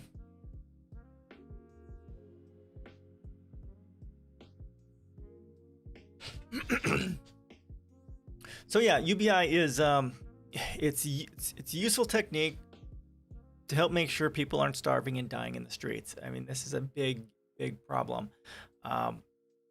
Although it is just a patch. It's just a patch for the exploitation and inequality that is inherent to the system, and can help alleviate some of the suffering by pushing people up. Now, UBI, in addition to a high minimum wage plus a low maximum wage, is going to be needed to help really crush the inequality. And then also moving to the point where we consider things like being a parent, a stay-at-home parent, or a caretaker, as also being a, quote, job in addition to the UBI. Come in for my flying car and new version of DeLorean, but scary as hell. Someone can't create real good car. Lada. Yeah, Lada. Yeah. Yep. Seen a few of those when I was in Belarus, in Moscow.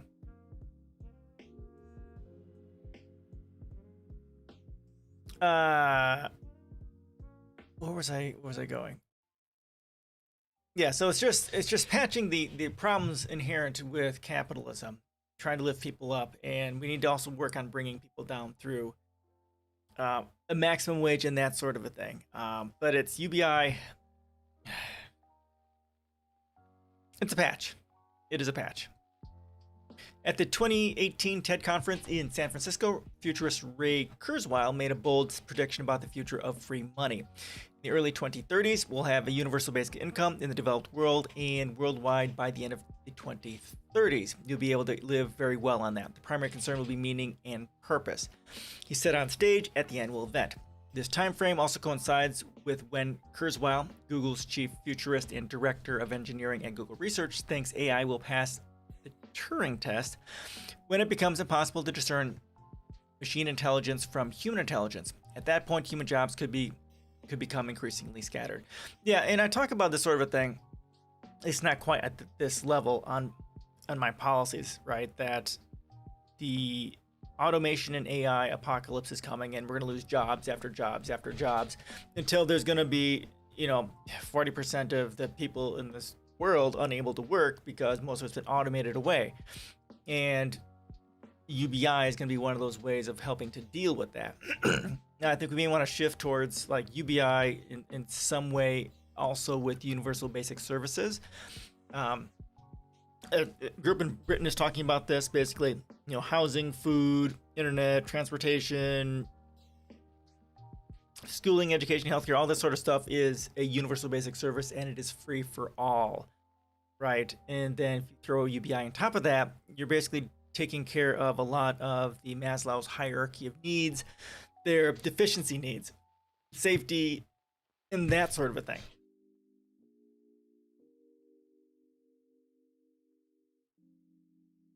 That would be kind of the next step up from just UBI, nationalizing lots of things and making sure we have globally available universal basic services.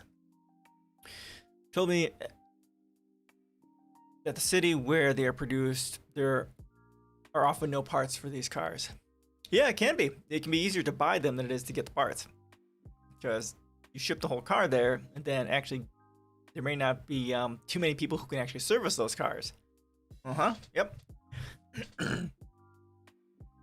Entrepreneur, billionaire Elon Musk had the chance to share his thoughts on universal basic income at the 2018 World Government Summit in Dubai. Musk argues that the government must introduce a UBI program in order to compensate for automation.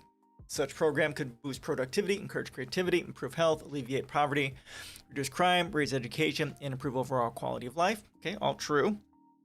Interestingly enough, UBI would also stimulate the economy, as more money will be spent by an average consumer, as well as serve as a cushion against future economic downturns due to the cyclical nature of capitalism.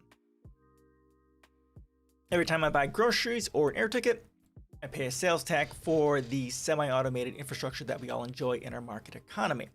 What most people don't realize, though, is that there's one particular segment of the U.S. economy which has been fully automated for years now: capital markets, such as the electric stock market. Wall Street firms now trade financial instruments via trading robots or algorithmic programs, algos.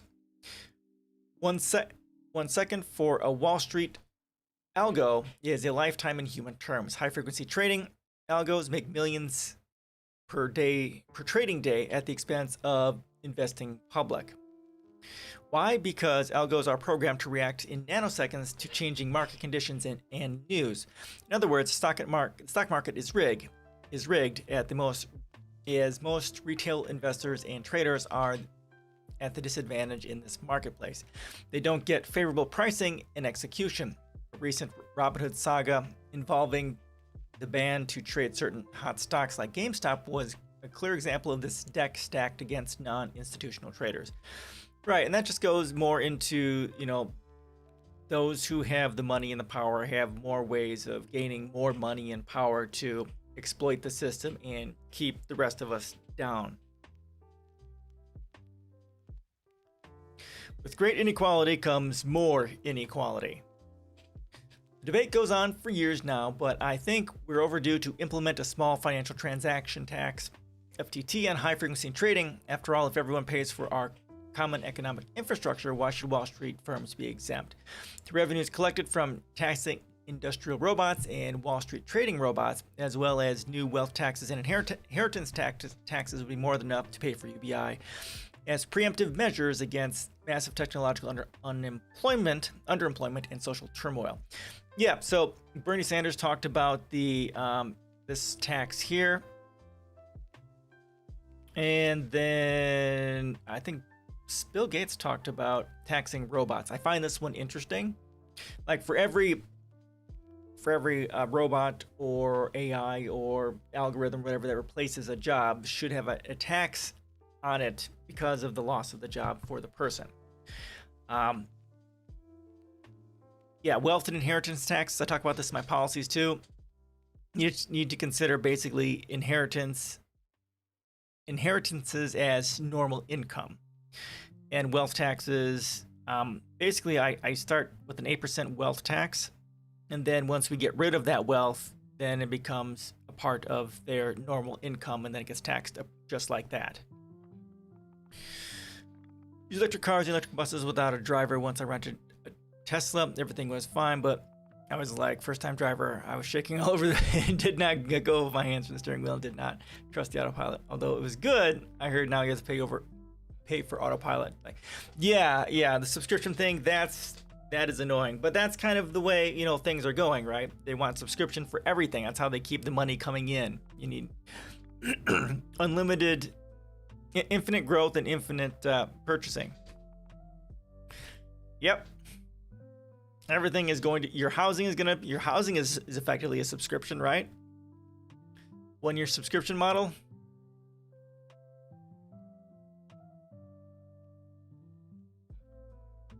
Ironically, implementing UBI may prolong the relevance of nation states by a number of years. Yeah, and it gets to the point where, well, if you keep abstracting this out, right? Get rid of UBI, what's the next level up? Universal basic services, and then what's the point of even having money? I mean, that's ultimately what my policies are all about.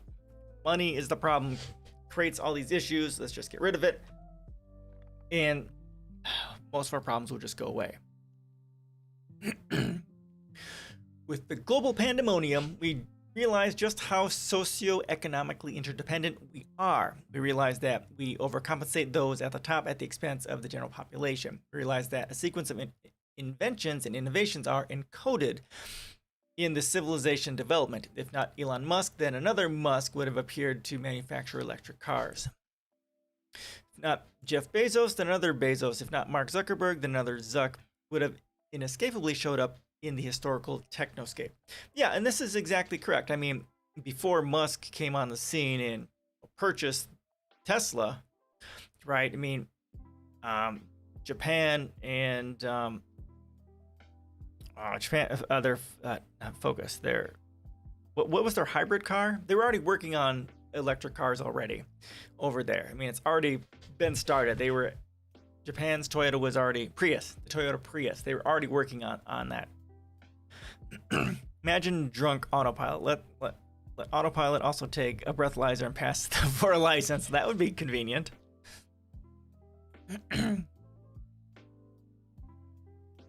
Yeah, this is a very good point. It's if it wasn't these people, someone else would eventually come up with it, because that's just kind of the way shall we say, the zeitgeist of the way, culture and technology and research and STEM and all that stuff ends up moving towards. I mean, all these people within these disciplines are having these conversations. It's not these people, then someone else. Their personal wealth in hundreds of billions of dollars is simply not justified, and some of them themselves acknowledge that. Where would these centibillionaires be without civilization? Right.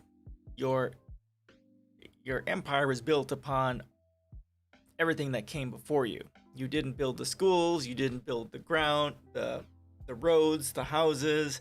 You didn't create your own education system, to educate yourself. You didn't build your own house to house yourself, as a child, right?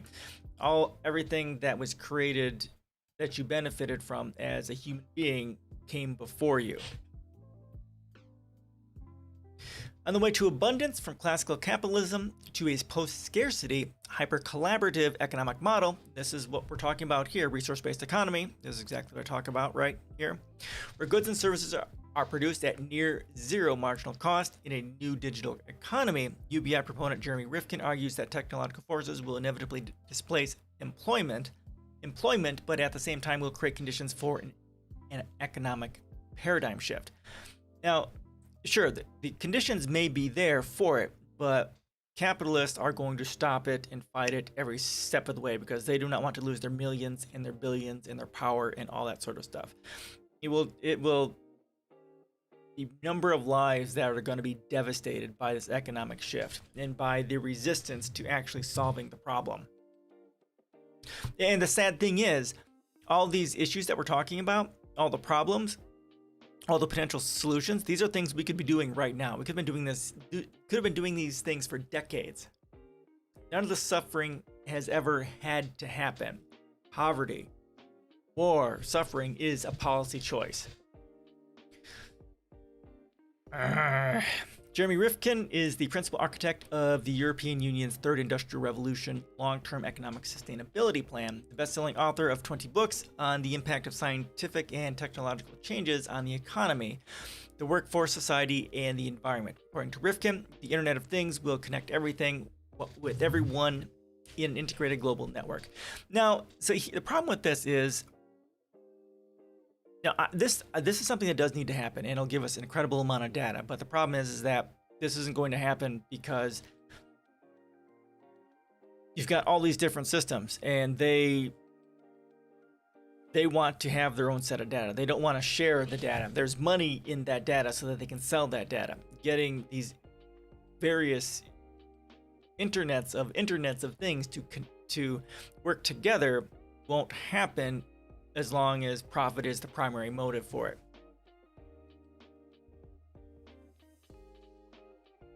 Russian roads are really bad? Yeah.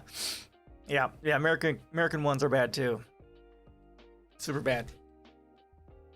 People, machines, natural resources, production lines, logistics networks, consumption habits, recycling flows, and virtually every other aspect of economic and social life will be linked via sensors and software to the Internet of Things platform, continually feeding big data to every node, business, homes, vehicles, moment to moment in real time. Big data in turn will be processed with advanced analytics, transformed into predictive algorithms, and programmed into automated systems to improve thermodynamic efficiencies, dramatically increase productivity, and reduce the marginal cost of producing and delivering a full range of goods and services to near zero across the entire economy. Okay, so again, he's talking about a resource-based economy, and this is exactly how I see a resource-based economy as well. Big data, gathering all the information and predicting what's going to happen and making sure that we're ready for it and can prevent problems as a part of it.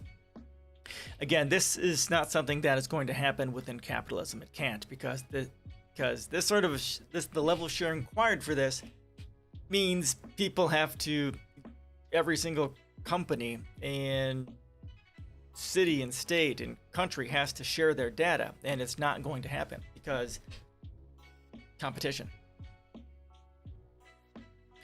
An essay for the Green Institute titled "A Universal Basic Income: Economic Considerations," Frank Stillwell, a professor emeritus in political economy at the University of Sydney, writes that there's an inevitable uncertainty surrounding UBI and its economic consequences, which all depend on how it's implemented. Of course, assessing the value of our collective inherited wealth would yield billions of dollars in cash to pay for UBI while stimulating the economy. So now, okay, so we need to really get into this. UBI does. You first need to understand that we do not have to pay for UBI. UBI, all Congress has to do is pass a law, and then boom, the money's there. It's that simple. Taxes that come in on a federal level are never pay for anything. They don't pay for anything. So would yield billions of dollars in cash to pay for UBI. This is incorrect. The primary goal here would be just pass the law, do it, and then also pass the law to simultaneously reduce inequality, because that's what needs to be done. We raise them up with UBI, and then we bring them down with marginal tax rates at 100% and maximum wages, right? Which is exactly what my policies do. Because that's, if you do not do that, you're fucked. You need to attack. You need to reduce inequality by raising those up and bringing those who are rich down. Anything other than that, and you're basically not doing a whole lot of anything. You don't have a maximum wage, that's low, like times 9 of the lowest wage. And if your marginal tax rate at the maximum wage isn't 100%, you're wasting everyone's time.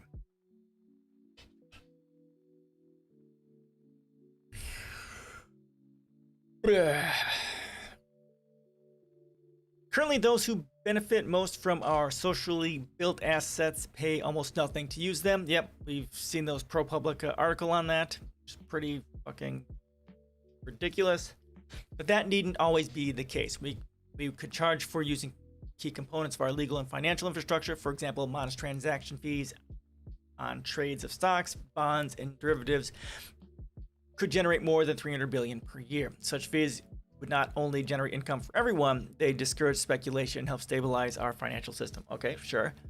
Similar fees could be applied to patent and royalty earnings, which are returns not only to innovation, but also to monopoly rights granted and enforced by society. Again, we need to open source everything. Open source all the things, so everyone has access to it. There's so much productivity and so much innovation lost because some company felt threatened by another company, so they bought out the company and then just hid all of their patents so it wouldn't threaten their primary business. When whatever this other company was doing may have been better technology, and it just gets hidden away, sequestered, so that no one can get access to it.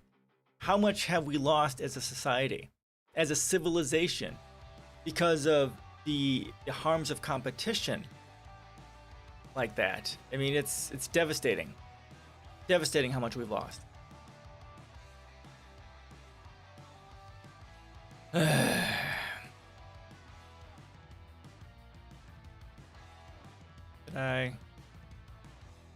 Yes. Microsoft Corporation founder Bill Gates also suggests that robots should be taxed in order to help finance social programs such as UBI. Again, that doesn't need to happen because Congress writes a bill and the money's look there. Although taxing robots in order to reduce inequality for these companies, sure, that sounds like a good idea. Right now, the human worker who does, say, $50,000 worth of work in a factory, that income is taxed and you get income tax, Social Security tax, and all those things. If a robot comes in to do the same thing, you'd think that we'd tax the robot at a similar level. Proponents of the universal basic income are becoming increasingly vocal about its implementation for a good reason. After the pandemic, we're faced with another incentive to implement UBI automation. Robots are coming sooner than most people realize, thus displacing millions of jobs. Perhaps the next round of Occupy Wall Street movement should be transformed into Tax Wall Street movement with a more clearly defined political agenda. Yeah, and I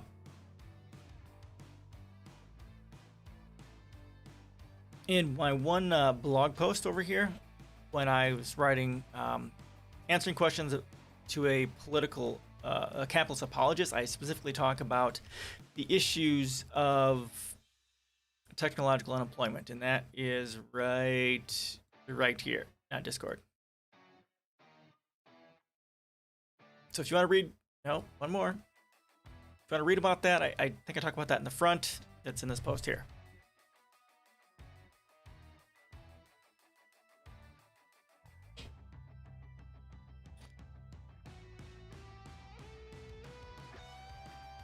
We're already 1 foot in there. Around the globe, countries such as Finland and Spain introduced their respective countrywide measures equivalent to UBI. The U.S. government was quick to react to the COVID-19 pandemic-related economic slowdown by pouring trillions of dollars of stimulus that may well be regarded as a nationwide UBI test. Oh, fuck off. That's not true at all. Don't at me. I don't care how I support UBI of $10,000 a month. That's a bit much. That is a bit much. How do you reconcile that much? I do support $75,000 minimum wage, in addition to UBI on top of it as a progressive basic income to push someone's income just over the $75,000.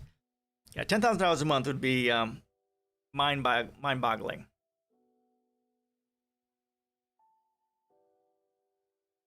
And how do you justify that much money?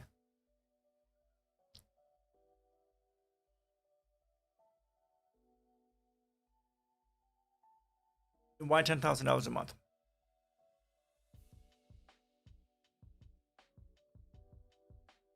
Give me that printer, right?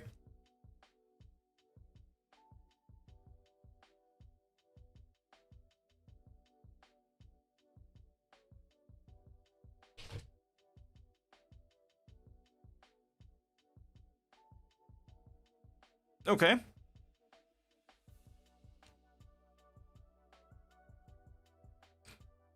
I'm sure my policies do something similar.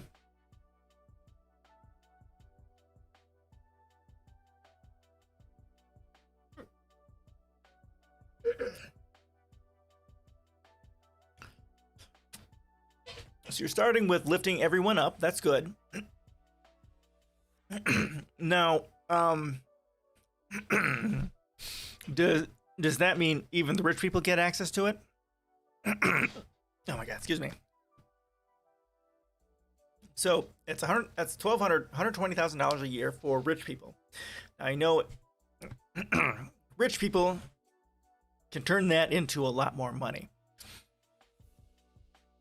So in addition to your UBI, are you going to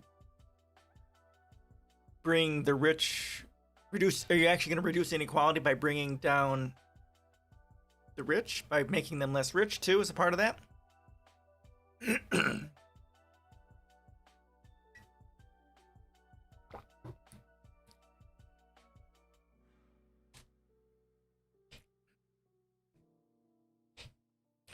And the money will be given to everyone fairly, not just for nothing. Yeah.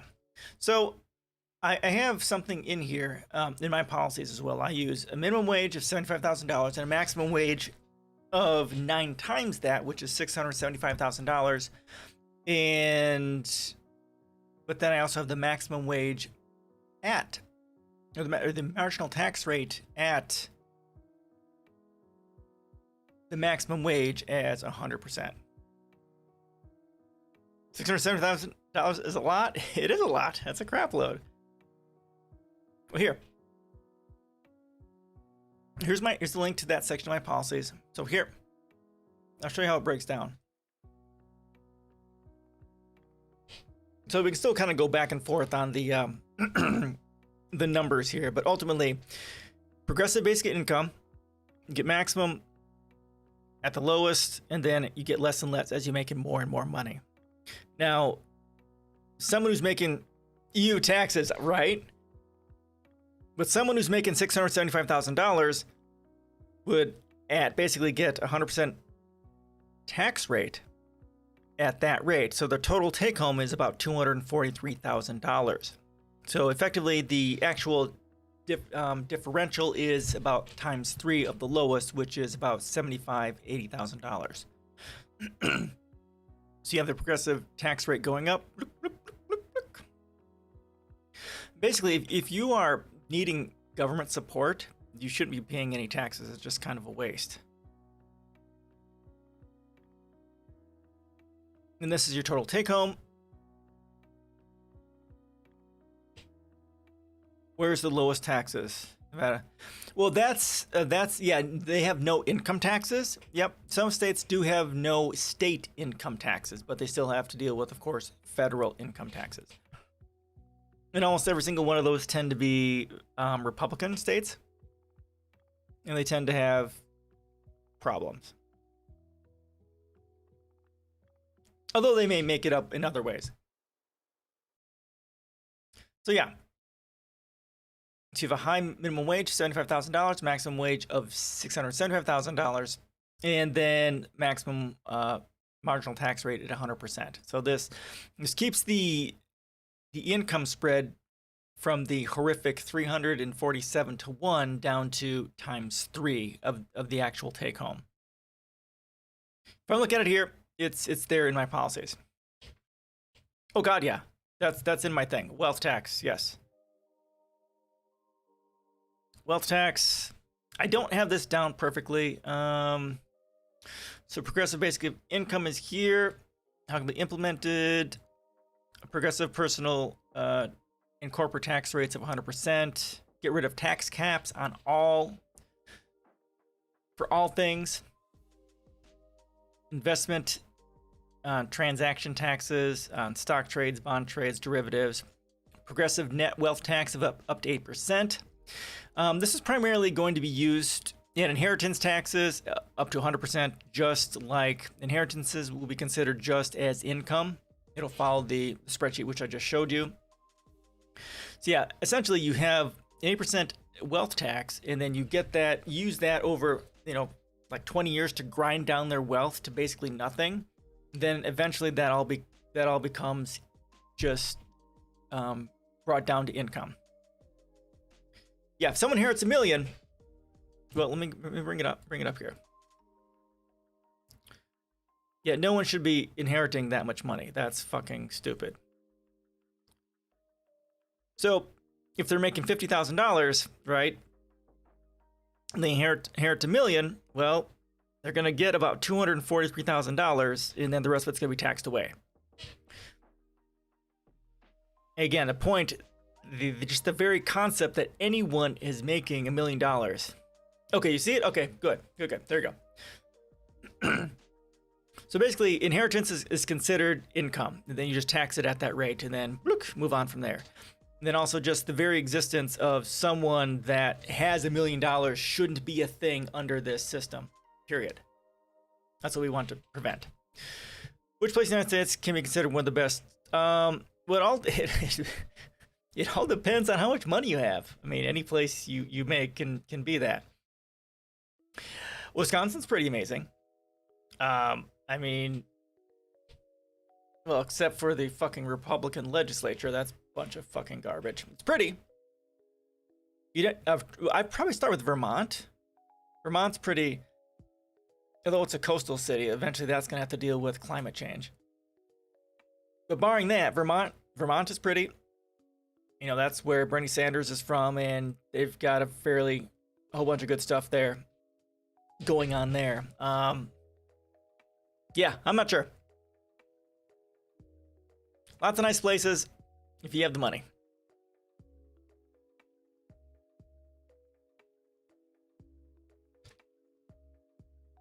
Okay, how much more do I have left?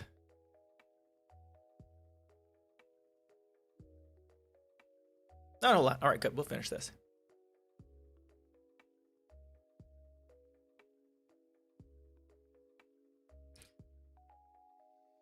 Am I on anti-aging pills? I'm blushing. No, I just have good genes, believe it or not. I'm 47. I'm 47 and I take okay care of myself. Just good genes. The O'Neill genes are good genes. We age pretty well. Thank you, though. I'm blushing. And if you like what you hear here, please go ahead and give me a follow. And down below on the About page, I also have Discord, my blog, my policies, Facebook, Twitter, Patreon. If you want to support me on Patreon, you can support me there as well. Thank you. Thank you. Thank you. Thank you. I may look okay, but I'm just a bundle. I'm just a wreck as it is. But thank you. I appreciate that. Appreciate that.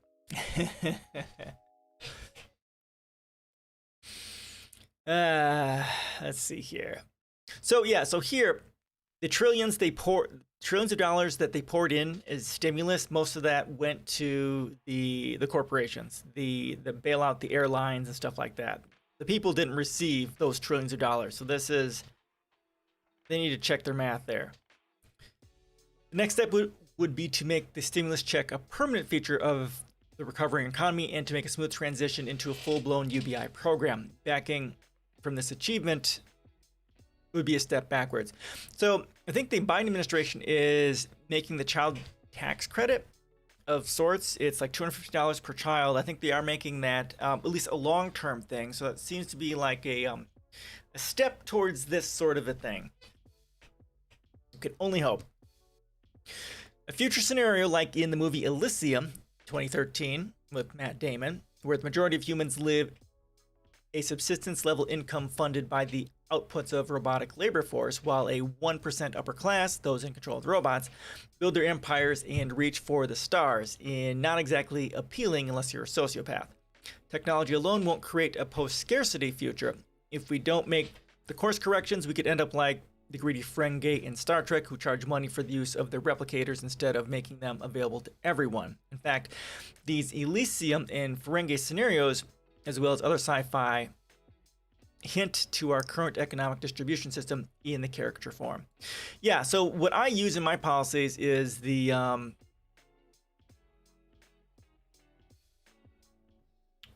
what do I use this? Star Trek. Let me find it. It's the Let me find it.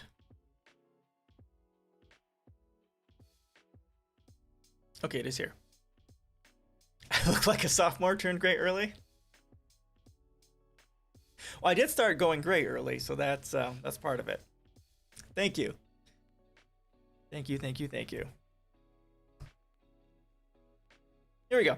So yeah, he's kind of talking about the Star Trek Ferengi thing that I talk about my policies. It's the Star Trek versus the Expanse conundrum. The issue with capitalism is either if we allow capitalism to be a thing, it's going to end up like the Expanse. Right? You've got planets against the Belters all fighting and murdering each other because they don't have resources and they're being treated like shit. Or you can have like Star Trek, right? A post-scarcity society where cooperation and everyone working together, at least within the Federation, is the way it goes. I mean, even there was a line in Star Trek saying, you know, we no longer work for money because it's, you know, it's useless or whatever. That is what my policies are about. Phase 1 is the philosophical foundations. Phase 2 is global domestic policies. You know, kind of like all the things that we need to do today to start moving forward. And then part 3 is shifting to a resource-based economy and getting beyond the horrors, the poverty, war, and suffering that we have today. That is what my policies are there to do.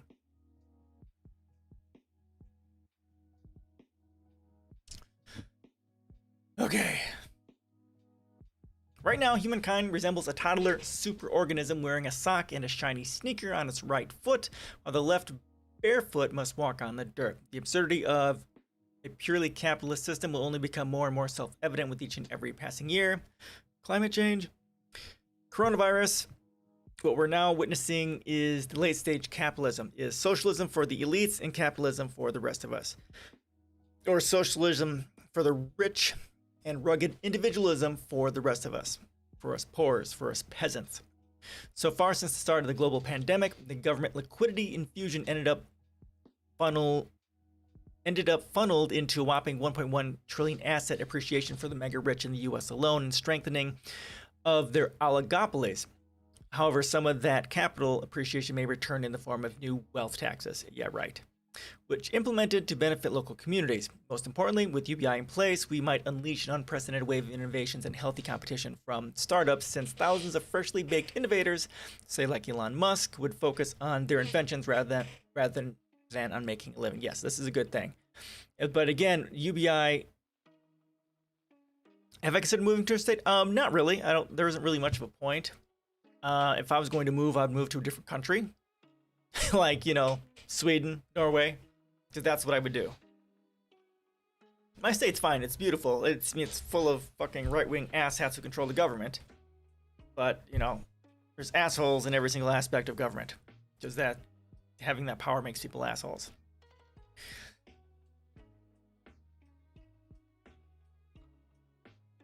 Novel measure of prosperity of nation. Eliminating homelessness must be one of the immediate primary goals across the developed world. After all, can a nation be called developed if hundreds of thousands of its citizens, like in the US, still live on the streets? Exactly. I agree with this completely. Homelessness is a policy choice, and if you look at the statistics, it's 3 times cheaper to end homelessness than it is to allow it to be a thing, because it's just cheaper from an economic standpoint. It's also cheaper from human empathy, sympathy, compassion, justice standpoint. Housing is a human right, and we need to start treating it that way. Okay, we got through it. All right, everyone. I've got my 2-hour mark.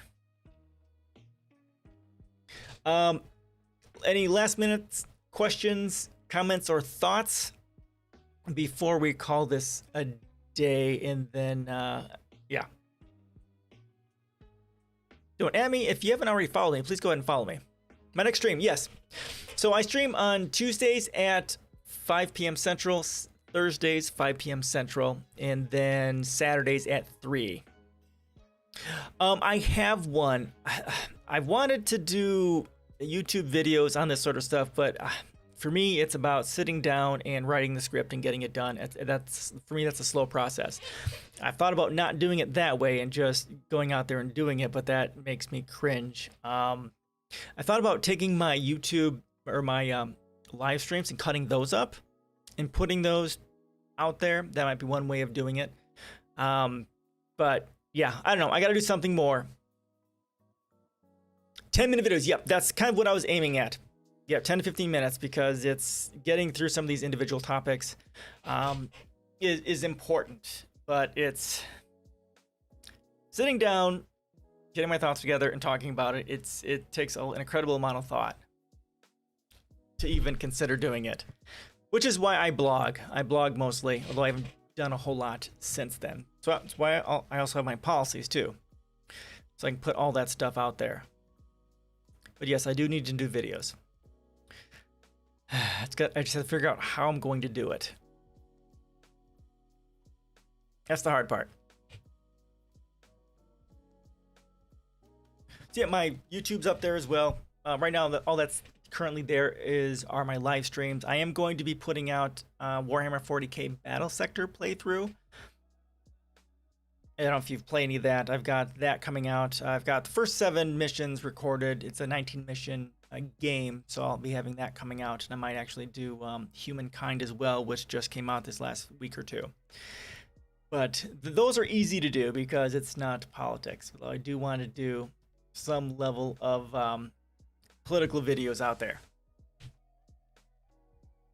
Part of it's also time. Gotta have time. Time in my own space.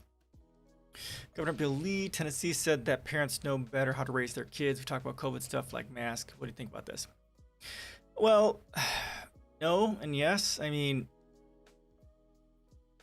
when it comes to COVID and stuff like that, not that all scientists can be trusted, not that the CDC can be completely trusted, because the CDC has got their heads up their asses. I've been critical of all of that.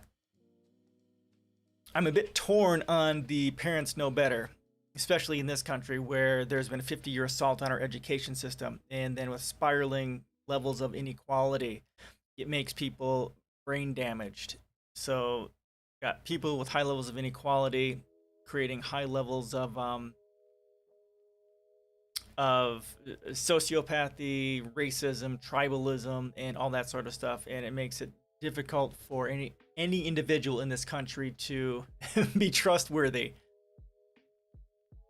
I'm generally for pretty much nationalize healthcare, nationalize education, nationalize the energy, or at least municipalize the energy supply.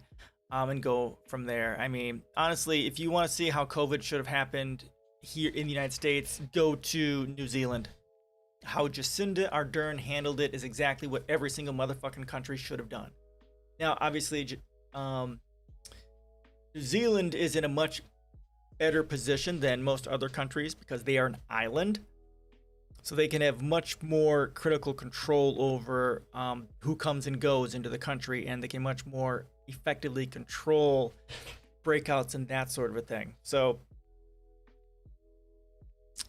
yeah.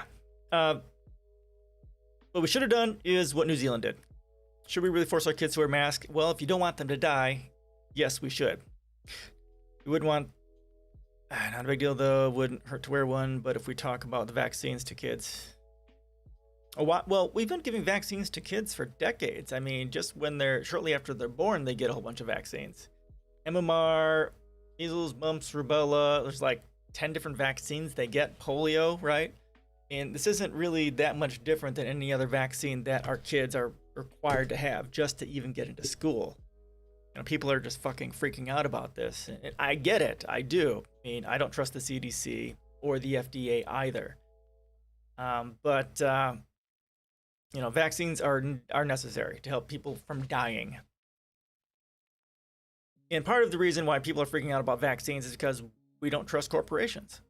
We don't trust governments. And why is that? Because profit is always the motive. They don't give a flying fuck about us. They just want to make their money. That's all that matters, is money. Money, money, money, money. Profit. And as long as profit becomes the primary motivation for anything, there is going to be no trust. There's always going to be those issues created by the profit motive, by competition. Vaccines, leftist stuff. Vaccines is a public health thing. I mean, if you want to, I have this blog post here. It's perhaps one of my most important blog posts. It talks about really the core of why we have all the problems we have. This is only a 9-minute read. Tensions within methods of exchange. It's a high-level conceptual look at why things are broken. And it all comes down from this very simple concept. The tension within every single transaction. Do we either maximize our profit, or do we do what's best for humanity?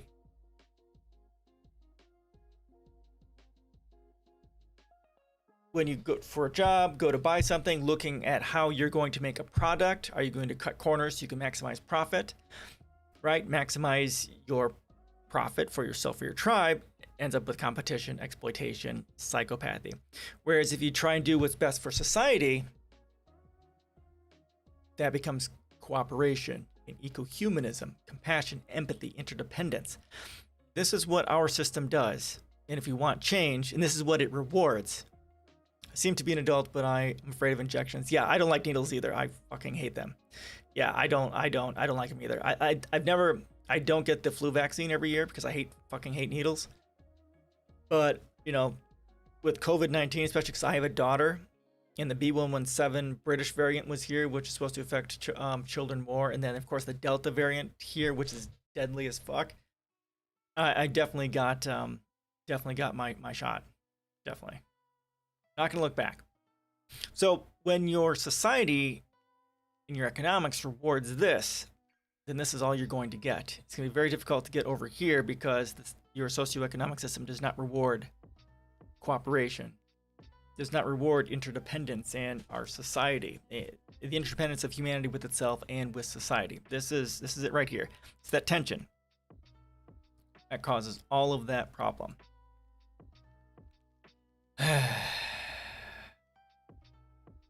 Okay, so last call for comments. For a call today, going once. If you have not had your vaccine, go get it. Doctors who do this here, not doctors, they're students. Oh, yeah.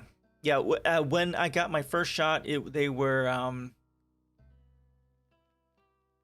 The ones from my first shot were actually they were nurses in training, but the second one was people locally giving it. Yeah, that I'm not overly too keen on, but the first shot was amazing. I didn't even feel it at all go in. She was legendary. And the second one was like, ah, bitch, be nice. So yeah. I get that. I hate needles too. And so yeah, here's that quote, right? How can we create a world based on cooperation and peace between humanity and the environment when the core driver of methods of exchange is based on competition, which powerfully rewards exploitation of humanity and the natural world? And that's the fundamental thing we are going to fight against. All right, second to last call for comments. Anybody else? Again, if you haven't followed me, please go ahead and follow me. And in my About area, you've got, if you want to support me, you can donate, Patreon, Discord as well. All that stuff is down there. Last call.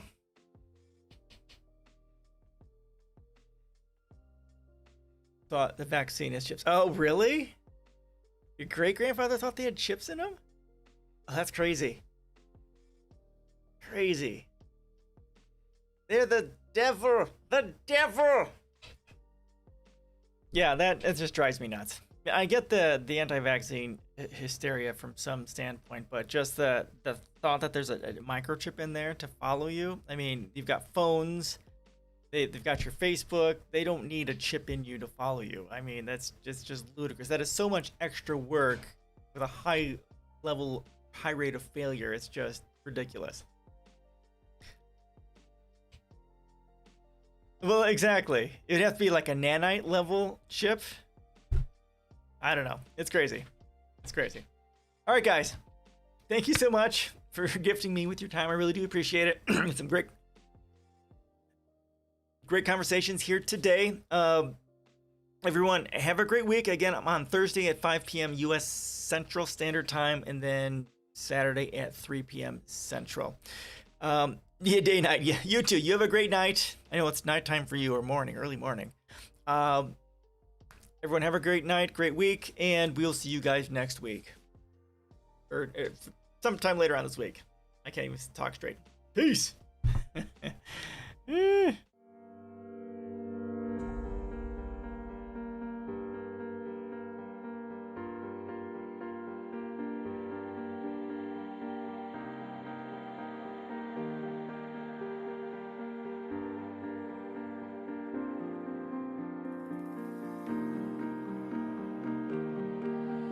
Just me and you, let's make up all the rules. Count to 10 and watch the stars turn blue. Watch the stars.